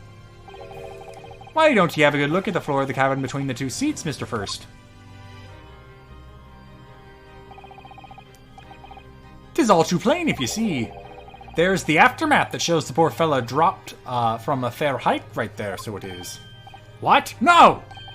But it can't be. It's all lies! My fellow jury members, I think we can all agree that this is a clear proof of the defendant's innocence, can't we? I believe we can, yes, sir. It's clear to me now where the filthy rubbish can be found in this courtroom. So, they thought they could pull the wool over my eyes, did they?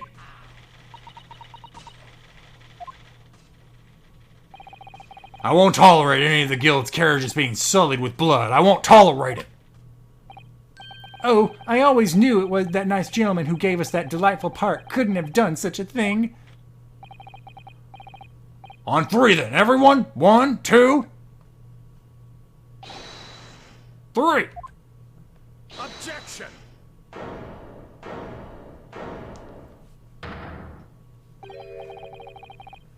A chilling performance, Mr. McGilded.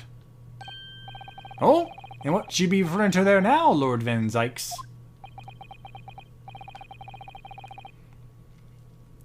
A blood stain on the frame of the skylight. Such evidence is null and void. What? Why? For one extremely simple reason. That smear of blood never existed. Are we just resorting to gaslighting now? Objection.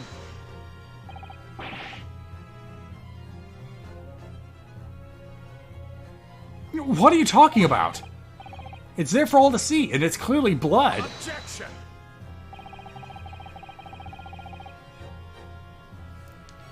I personally attended Scotland Yard's investigation of the omnibus. The officers involved went over the carriage with a fine-tooth comb. So I can state with absolute surety. No such smear of blood existed in the carriage. At least, not until this trial began. But, are you suggesting, Lord Van Zykes, that this stain of blood was fabricated, my lord? Yes. And while this court has been in session. What?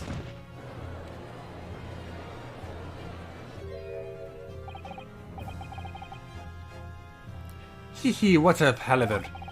I must say I didn't expect such crude reasoning from a prosecutor of your standing, Lord Van Zykes.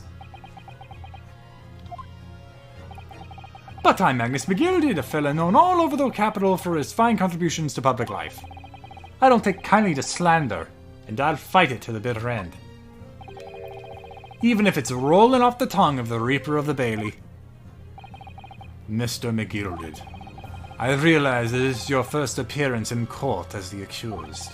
However, I am well aware of your involvement behind the scenes in a great many affairs of dubious nature. You're very adept when it comes to avoiding getting your own hands dirty. And each time it happens, in that case you're involved in is investigated, you adapt the facts. Adapt the facts? What does that even mean?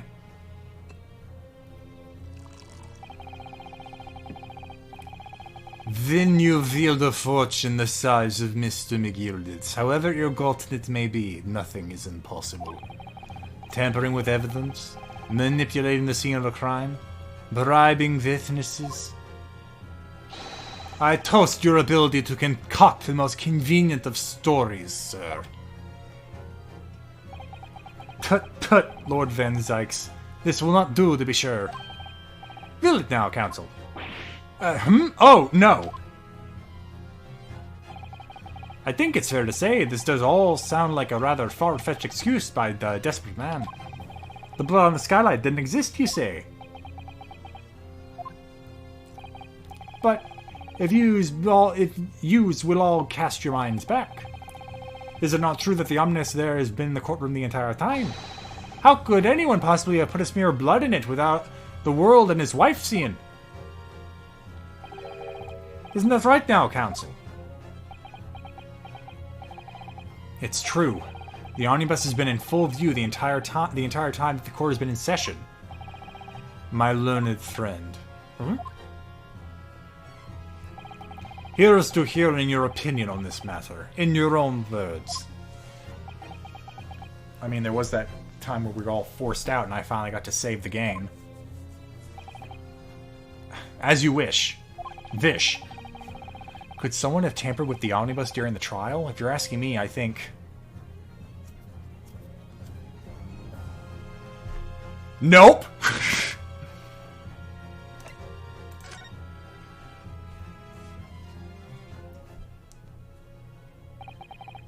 As a defense lawyer, it's my job to advocate for the defendant as best I can. But still, I feel as though there's something even more important at stake here. My honor! My Nipponese way! There is no evidence to suggest the defendant did as my learned friend suggests. However, in terms of having the opportunity to carry out the alleged tampering, there is one possibility. Oh! Good gracious! Explain yourself, Counsel.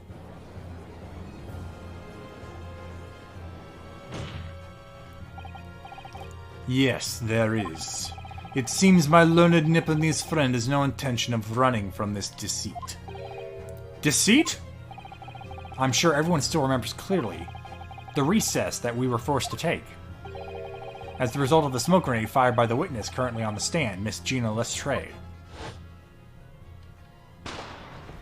Yeah, bang, remember? Yeah, I said what was going on. My apprentice said, cover your face. You had the bailiff secure the omnibus. And we had a recess. I remember, I went out on the swings.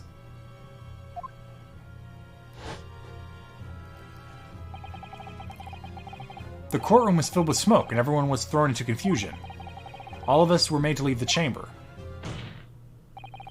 In that brief interval, under the veil of smoke and in all the chaos, it could have been possible to steal inside the omnibus.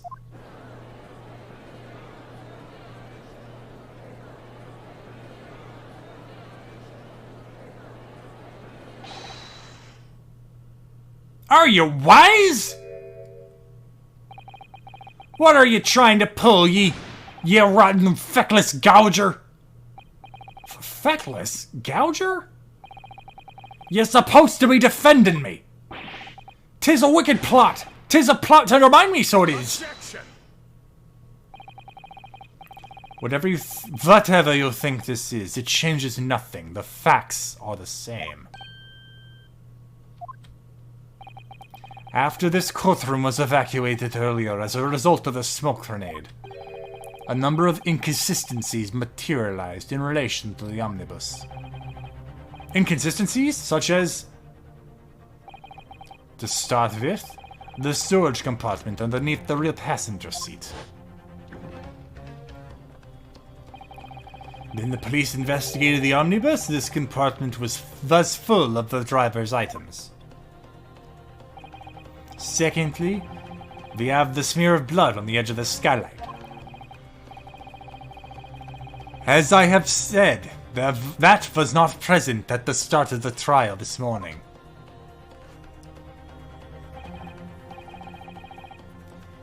Unfortunately, Lord Van Zykes, no one is able to corroborate your claims.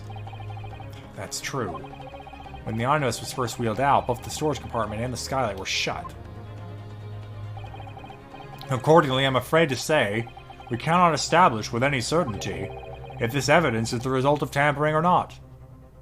Better just let everyone go free. Who cares if someone died?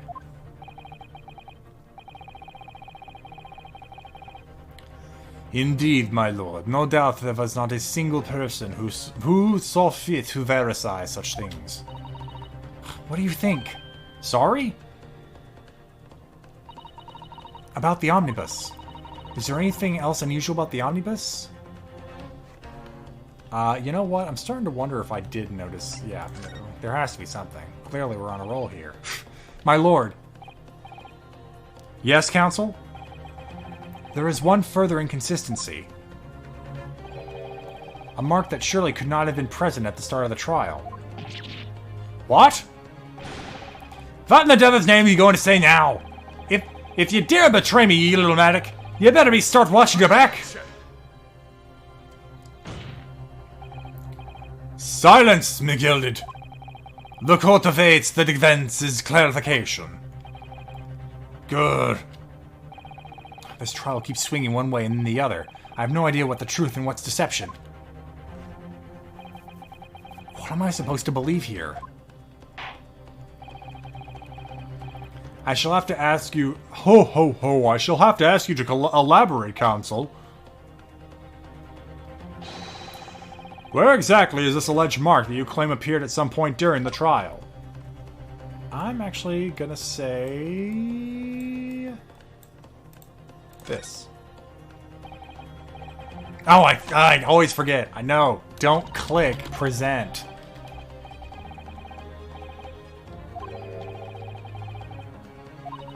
Yeah, no, that's exactly what was wrong with it. Yeah, no, because it was added. Added by the urchin. Present. Oh, and Sagemet, thank you for the 34-month Prime sub. If we consider that the victim fell through the skylight onto the floor of the cabin, you would certainly expect to find signs of blood where he landed. But as far as I recall, this bloodstain on the cabin floor was not there when the omnibus was first brought into the courtroom. Good lord!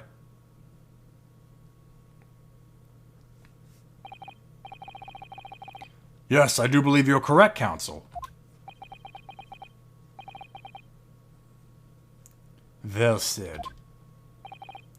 Although, as advocate for the defense, one might say that there was a very careless slip of the tongue.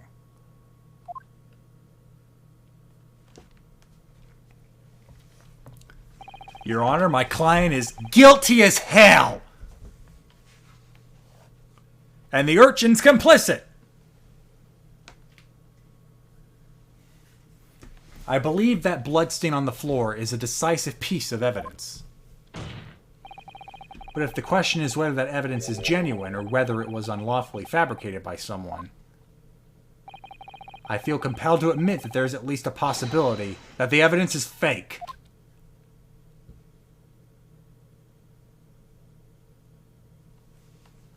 Man, you cannot keep your wits straight, man.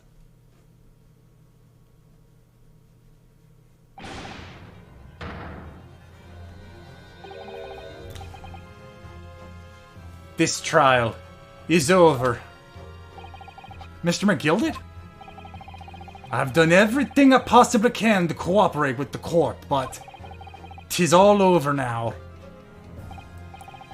But you're the defendant. 'Tis over, I tell ye! Ugh.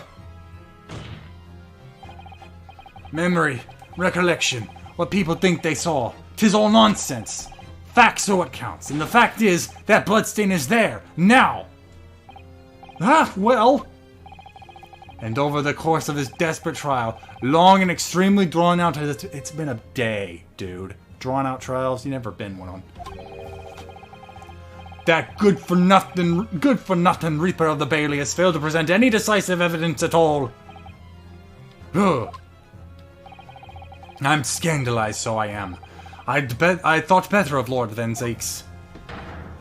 Well, my lord? I must concur with the defendant. The unaffirmed recollections of an individual cannot stand as evidence. I mean, that's what witness testimony is, Judge. That's what witnesses are for. You can contest the recollection, or that they're lying, but what they say is evidence.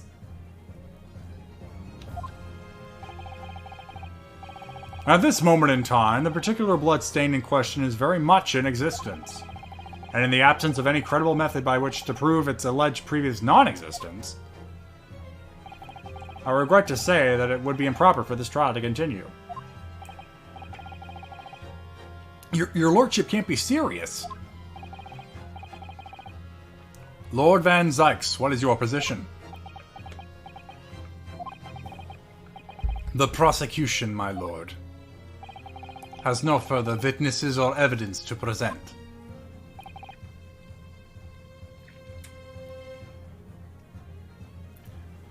Very well. In that case, as I believe we have explored every possible avenue in this matter, I shall proceed to my adjudication. Ho, ho, ho. As a formality, I am of course obliged to confirm with the defense first. What formality? As things stand at the moment, it would seem that Mr. McGilded will be found not guilty. Yeah, which would mean we've won. Is that really the right outcome here? Is that really alright for the trial to come to an end now, with all these unexplained inconsistencies? Counsel for the defense, your closing statement, please.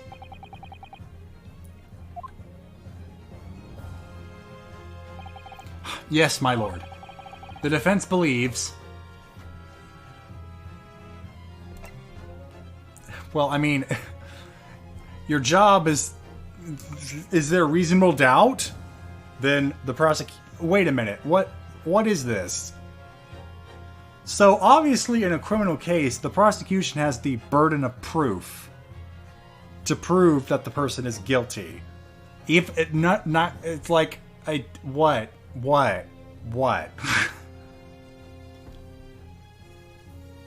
It doesn't matter if he could be guilty. That's not my burden. That's Von Zakes over there.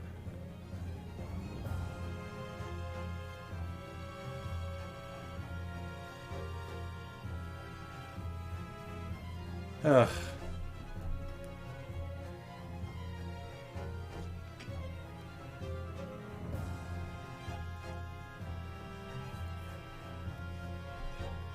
Eeny, meeny, miny, mo, catch a tiger by the toe. If he hollers, let him pay $50 every day. My mom told me to pick the most irrelevant choice, and you are it. I'm here in this courtroom today to advocate for the defense of my client, Mr. McGilded. However, at this moment in time, I cannot in all good conscience attest fully to the defendant's innocence. What are you saying, man? Without any question, there is no conclusive evidence to prove that the defendant is guilty. However, there is also no conclusive evidence to prove he is innocent. You don't have to do that! What the fuck? I don't need conclusive evidence that he's innocent. The prosecution just has to fail to prove that he's guilty. Damn it! My head! It hurts now! Ryunosuke, you disappoint me! Yeah, I demand a trial by combat. Let the gods decide.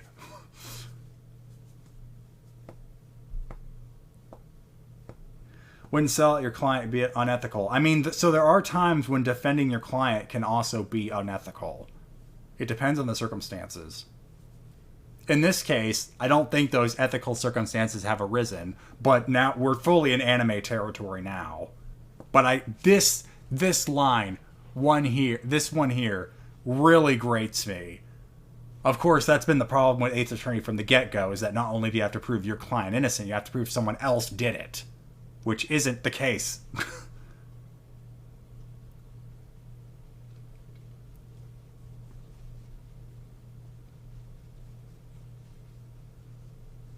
Well, anyway, here we are. Good! Good gracious me!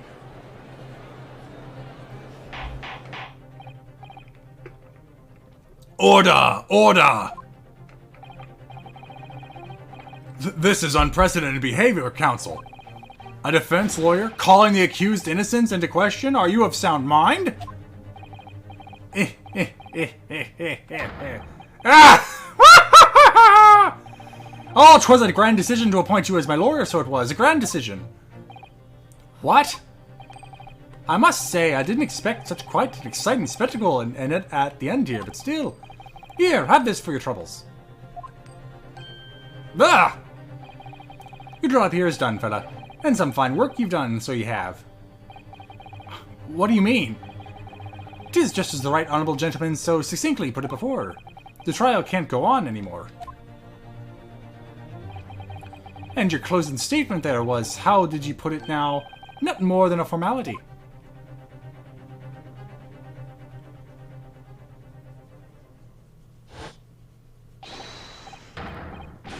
Wah ha ha ha ha! I'm Waluigi the whole time! Well, I really don't know what to make of all this. Was the evidence we've seen genuine, or was it fake? His lordship would be fuming. Any unsightly rubbish would be disposed of promptly, as I said. The stinking rich are always guilty of something. You mark my words. I feel terribly ashamed that I ever doubted that lovely man who gave us the lovely park.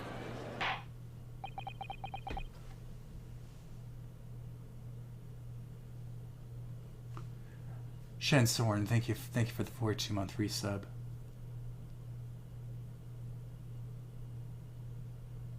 What? Sarebear 45, it's your job to prove beyond a reasonable doubt he didn't do it, which you can't. No. It is the prosecution's job to prove beyond reasonable doubt. If I produce reasonable doubt, I've done my job. Or I could just sit there and wait for the prosecution to not prove beyond reasonable doubt. One or the other is enough. I don't have to provide conclusive evidence that he's innocent. The prosecution just has to screw up. The burden of proof is on the prosecution. As long as you don't bring up, like, defenses or anything like that. That's another thing. For example, self-defense for murder. That then has to be proven by the defense. But this isn't a case of self-defense. It's just flat-out murder.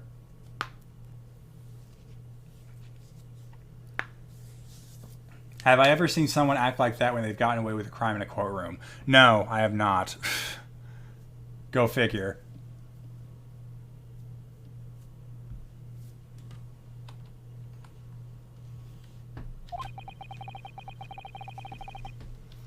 Now that the proceedings have unfolded in this way, I'm compelled to declare a premature end to this trial. Is it premature? You seem to say nothing.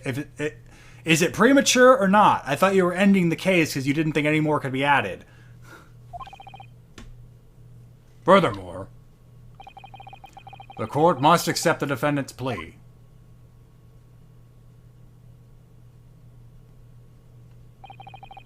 I thank you kindly, my lord.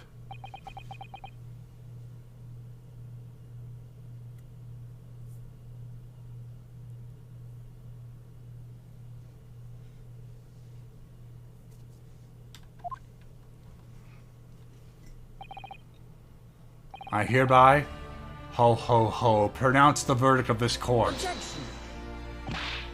But we still haven't determined if the bloodstain in the omnibus is genuine or not. Oh, poor innocent Ryunosuke. We don't know if these witnesses are telling the truth or not, or a pack of lies. We have no idea about the truth. Lord Van Zykes, my lord, the case made by the prosecution was flawed, plain and simple. If indeed the omnibus presented as evidence was tampered with, the prosecution is at fault for allowing such a disgraceful perversion of justice to take place. My sincerest apologies, my lord. Objection. But wait! There's more! When we were evacuated from the courtroom, Lord Van Zykes ordered the evidence to be secured. I'm afraid the prosecution cannot shun responsibility in this matter. That's so unfair!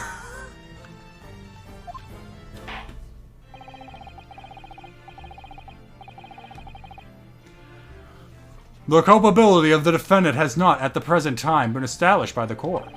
Consequently, the jury will not be required to proffer judgment. What? What?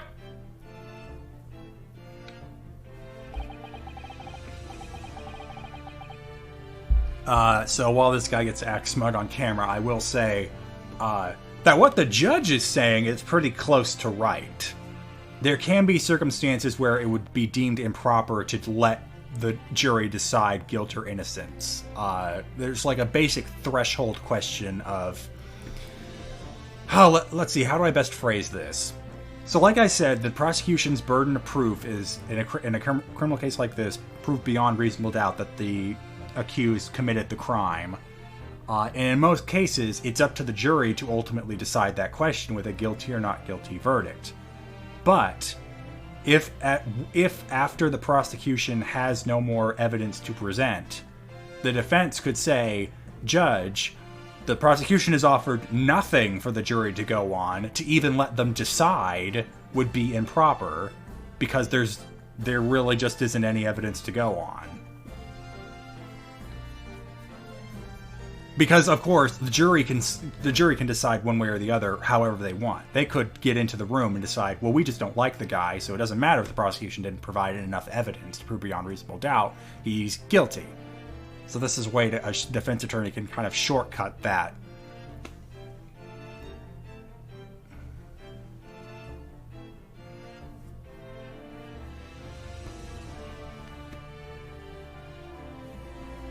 If someone had like an evil laugh after a not guilty verdict was given, honestly, they'd be very stupid to do it, because while there is the protection against double jeopardy in the United States, there is a clause against dual sovereignty, which means if when perpetrating a crime you committed both a federal and a state crime, even if like at one of the levels, at the state or federal level, you're found innocent, you can still be convicted at the state level. So if like after your federal court trial, you start laughing maniacally, they can go over to state court and say, yeah, so he started acting like he just did it and think he got away with it, so we're just going to go ahead and submit that as evidence.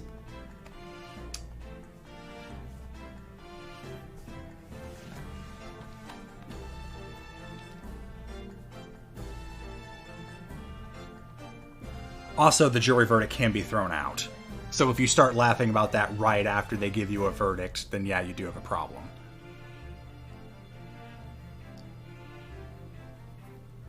Well, Lord Van Zykes, it's been a pleasure, so it has. And as for you, my dear Farah, I couldn't have asked for a better defense. Do you mean to tell me this has all been a grand waste of time? You'll still get your $3.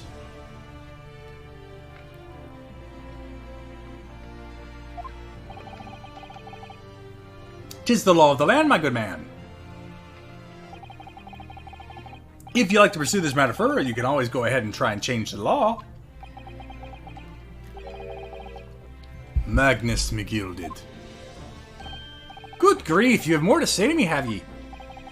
Just one thing, a warning. This is far from over. Well, something to look forward to then. Wah ha ha ha ha!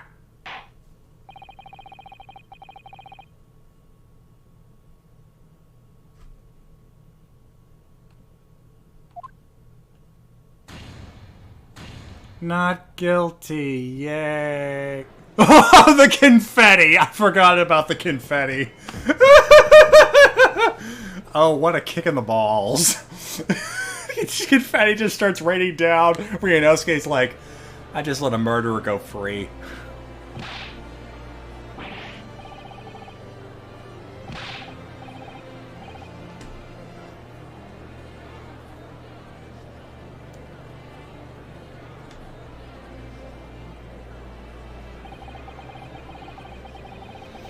With the courtroom in pandemonium for the second time today, the judge delivered his verdict.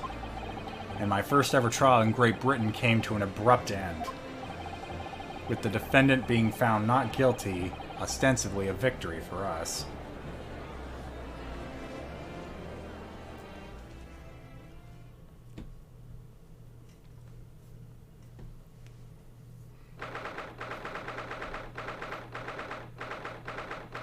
Gotta love those day-long murder trials.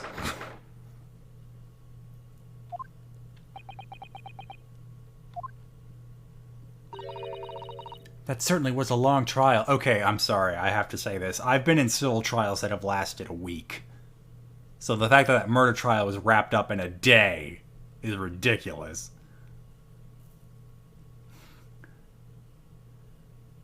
Like, that was a contract dispute, and that was a week-long trial. The fact that a day-long murder trial, that's an event. Yes, it was. Your first ever trial on foreign soil, and your first victory. It was a wonderful performance. My heartfelt congratulations. And to you, Miss Fusato, thank you for your assistance. I suppose we should be happy. The trouble is, we're still completely in the dark about what actually happened. Well, we didn't have enough time. But isn't that wrong? I mean, who was actually responsible for Mr. Mason's death? We don't even know that.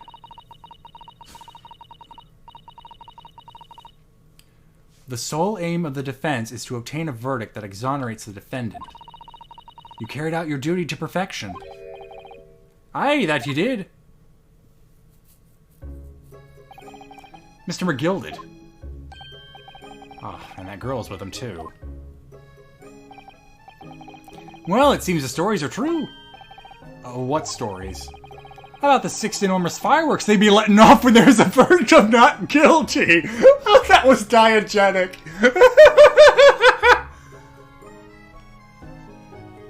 The Jing Bear, welcome to a not guilty verdict.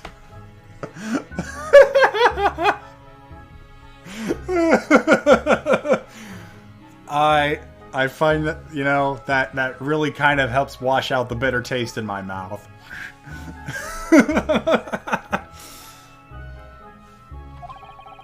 I'm sure yous must have seen him now. Spectacular, wouldn't you say? Yes, definitely. I heard it was a sight to behold, and sure it was. And I've you to thank, I suppose, for having an opportunity to see it. Wah ha ha ha!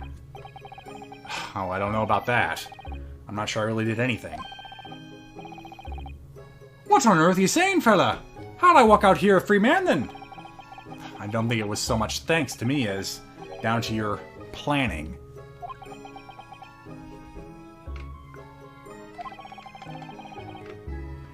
You're a straight-talking fella, aren't ye? I must say, you had me astray in the head there once or twice. But you young and headstrong. Wah ha ha! Ah, 'tis water under the bridge.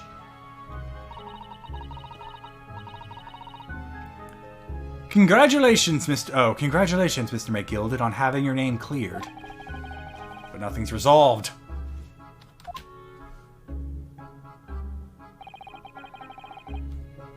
There's only one thing that matters to me. Oh? They've all seen that I didn't do that odious and obstinate deed. 'Tis grand, is it not? I suppose it is. Now the fine fellows of Scotland Yard can take matters in hand and sort out any wee details. They'll see it for what it is, they'll get to the truth.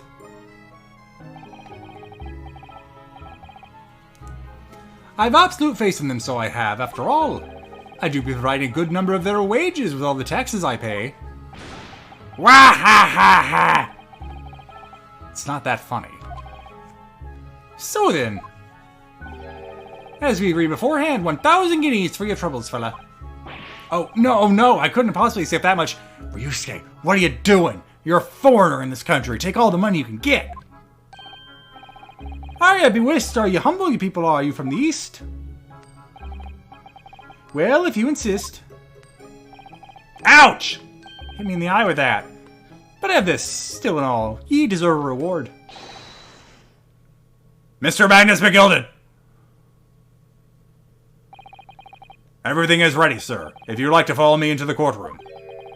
Into the courtroom? What's this, officer? 'Tis sooner than I was led to believe. I hope it's not inconvenient, sir. There were some changes to the schedule. Well, I must be making tracks now. They be showing me the fireworks again. 'Tis time for the inspection. Sorry, what inspection? They're going to examine the omnibus again, so I'm told. I asked if I could be present for it myself. They're going to examine it again? Now? Naturally, I'm under no obligation to take part in any more of this matter now. But as an upstanding member of London society, I do be doing my best to help where I can. 'Tis a gentleman's duty, so it is. So then, fare thee well. 'Tis an absolute pleasure meeting yous. I hope you be having a whole whale of a time while you be studying here in Great Britain. And there he goes, a free man. Oh, please don't say anything to me. I still have not nailed down your accent or your voice. Oh! I forgot she was here too.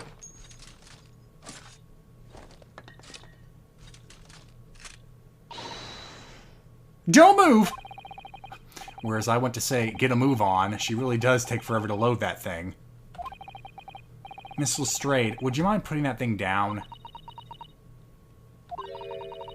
You're a grown-up. Sorry? And I ate all grown-ups. You ate all grown-ups? You're quite thin for that. Oh, I'm gonna guess the voice here. Ah, there you are! Oh. I thought it was gonna be Herlock. I was so wrong. I was so wrong.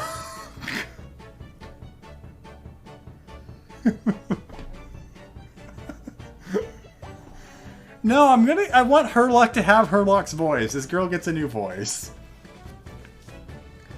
Wow, she is just a child. Naughty, naughty! No. Yeah, you know what? I'm gonna do it. Naughty, naughty, running off like that. Is this some kind of picnic? Who's this little girl? Who let this little girl in here? And I'm taking that with you as well. I was looking forward to the trial run of my experimental smoke grenade launcher. Ha! Oh God.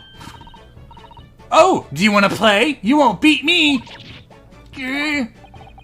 Excuse me, but who are you? Oh, good day to you. I'm, well, the inventor, I suppose, of that machine. The inventor? Well, normal smoke grenades are so dull, don't you agree? While white and more white. White, white, and more white. Just like the British courts. If you have to be shrouded in smoke, it could be at least a pretty color, so I thought to myself, do we have to be shrouded in smoke, though, at all? I just took my eyes off it for a moment whilst I was changing into a different omnibus, and she pinched it. Luckily, I fitted it with a telegraphic beacon. Sure. A what's it? What? I have no idea what this girl's talking about. Anyway, you're coming with me now, back to my laboratory. What? What for? To apologize, of course, silly, to my technician. What? You mean say sorry? You must say sorry when you've done something wrong. Surely an adult has told you that before. An adult? Whom? I don't listen to adults. I don't know where I'm going with Gina's accent. I hope she disappears and does not come back. Come along then, follow me. Fine, have it your way. Oh good, you see, I knew you'd do the right thing in the end. I'm fairly sure what she wants to not get shot by that massive gun of yours. I know she's Cockney. I cannot for the life of me force out a Cockney accent. Well, I'll be leaving now then. Bye-bye! I'm so sorry for all the fuss.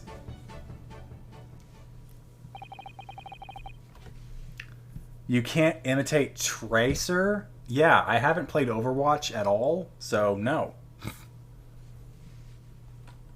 She was a lively one.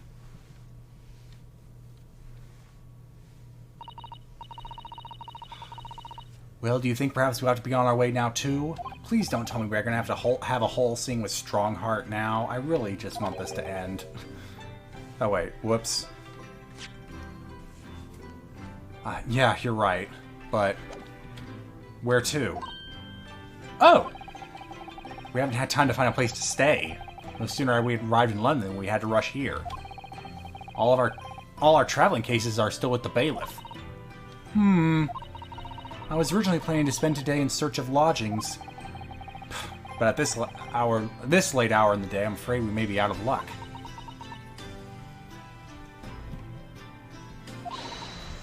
Don't worry though, I have a plan. If worst comes to worst, I've heard of a lovely park where we could spend the night. Please tell me you're not thinking of the Gilded Park. I know it may be a little chilly at this time of year, but our youthfulness will see us through. I'm not so sure about that. I think a midwinter London night will freeze a young person solid just as easily as an elderly one. Oh dear, that doesn't sound agreeable. Now I'm starting to regret turning Mr. McGilded down. That 1,000 guineas would have paid for a lovely warm room, or a mansion. See? You think things through, Ryunosuke. And so, the trial to determine my worthiness for the study tour was over by the end of our first day in London. However, as we were soon to learn, there were more trying times ahead. Just as the Reaper of the Bailey had warned, the case was far from over.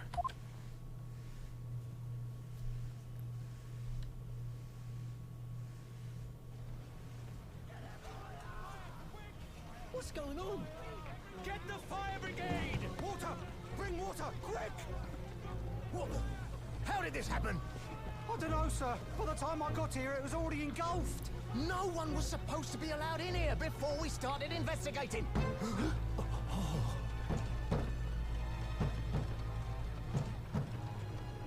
No. Oh, good God. There's someone in there. Santa, no! Get out of there! This can't be.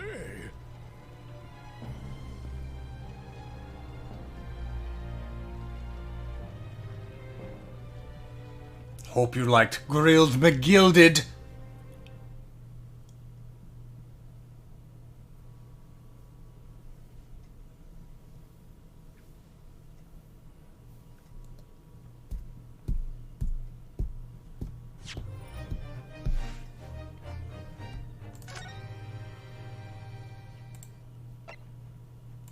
And we'll just save over this and ignore we ever had to scum it.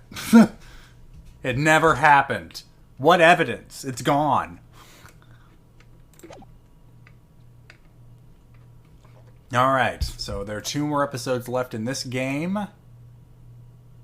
And after that, there's a whole nother game to do. So, thank you guys for joining me tonight. I will be back with this hopefully Wednesday, back on schedule. And that's when we'll pick up the adventure of the Clouded Kokoro.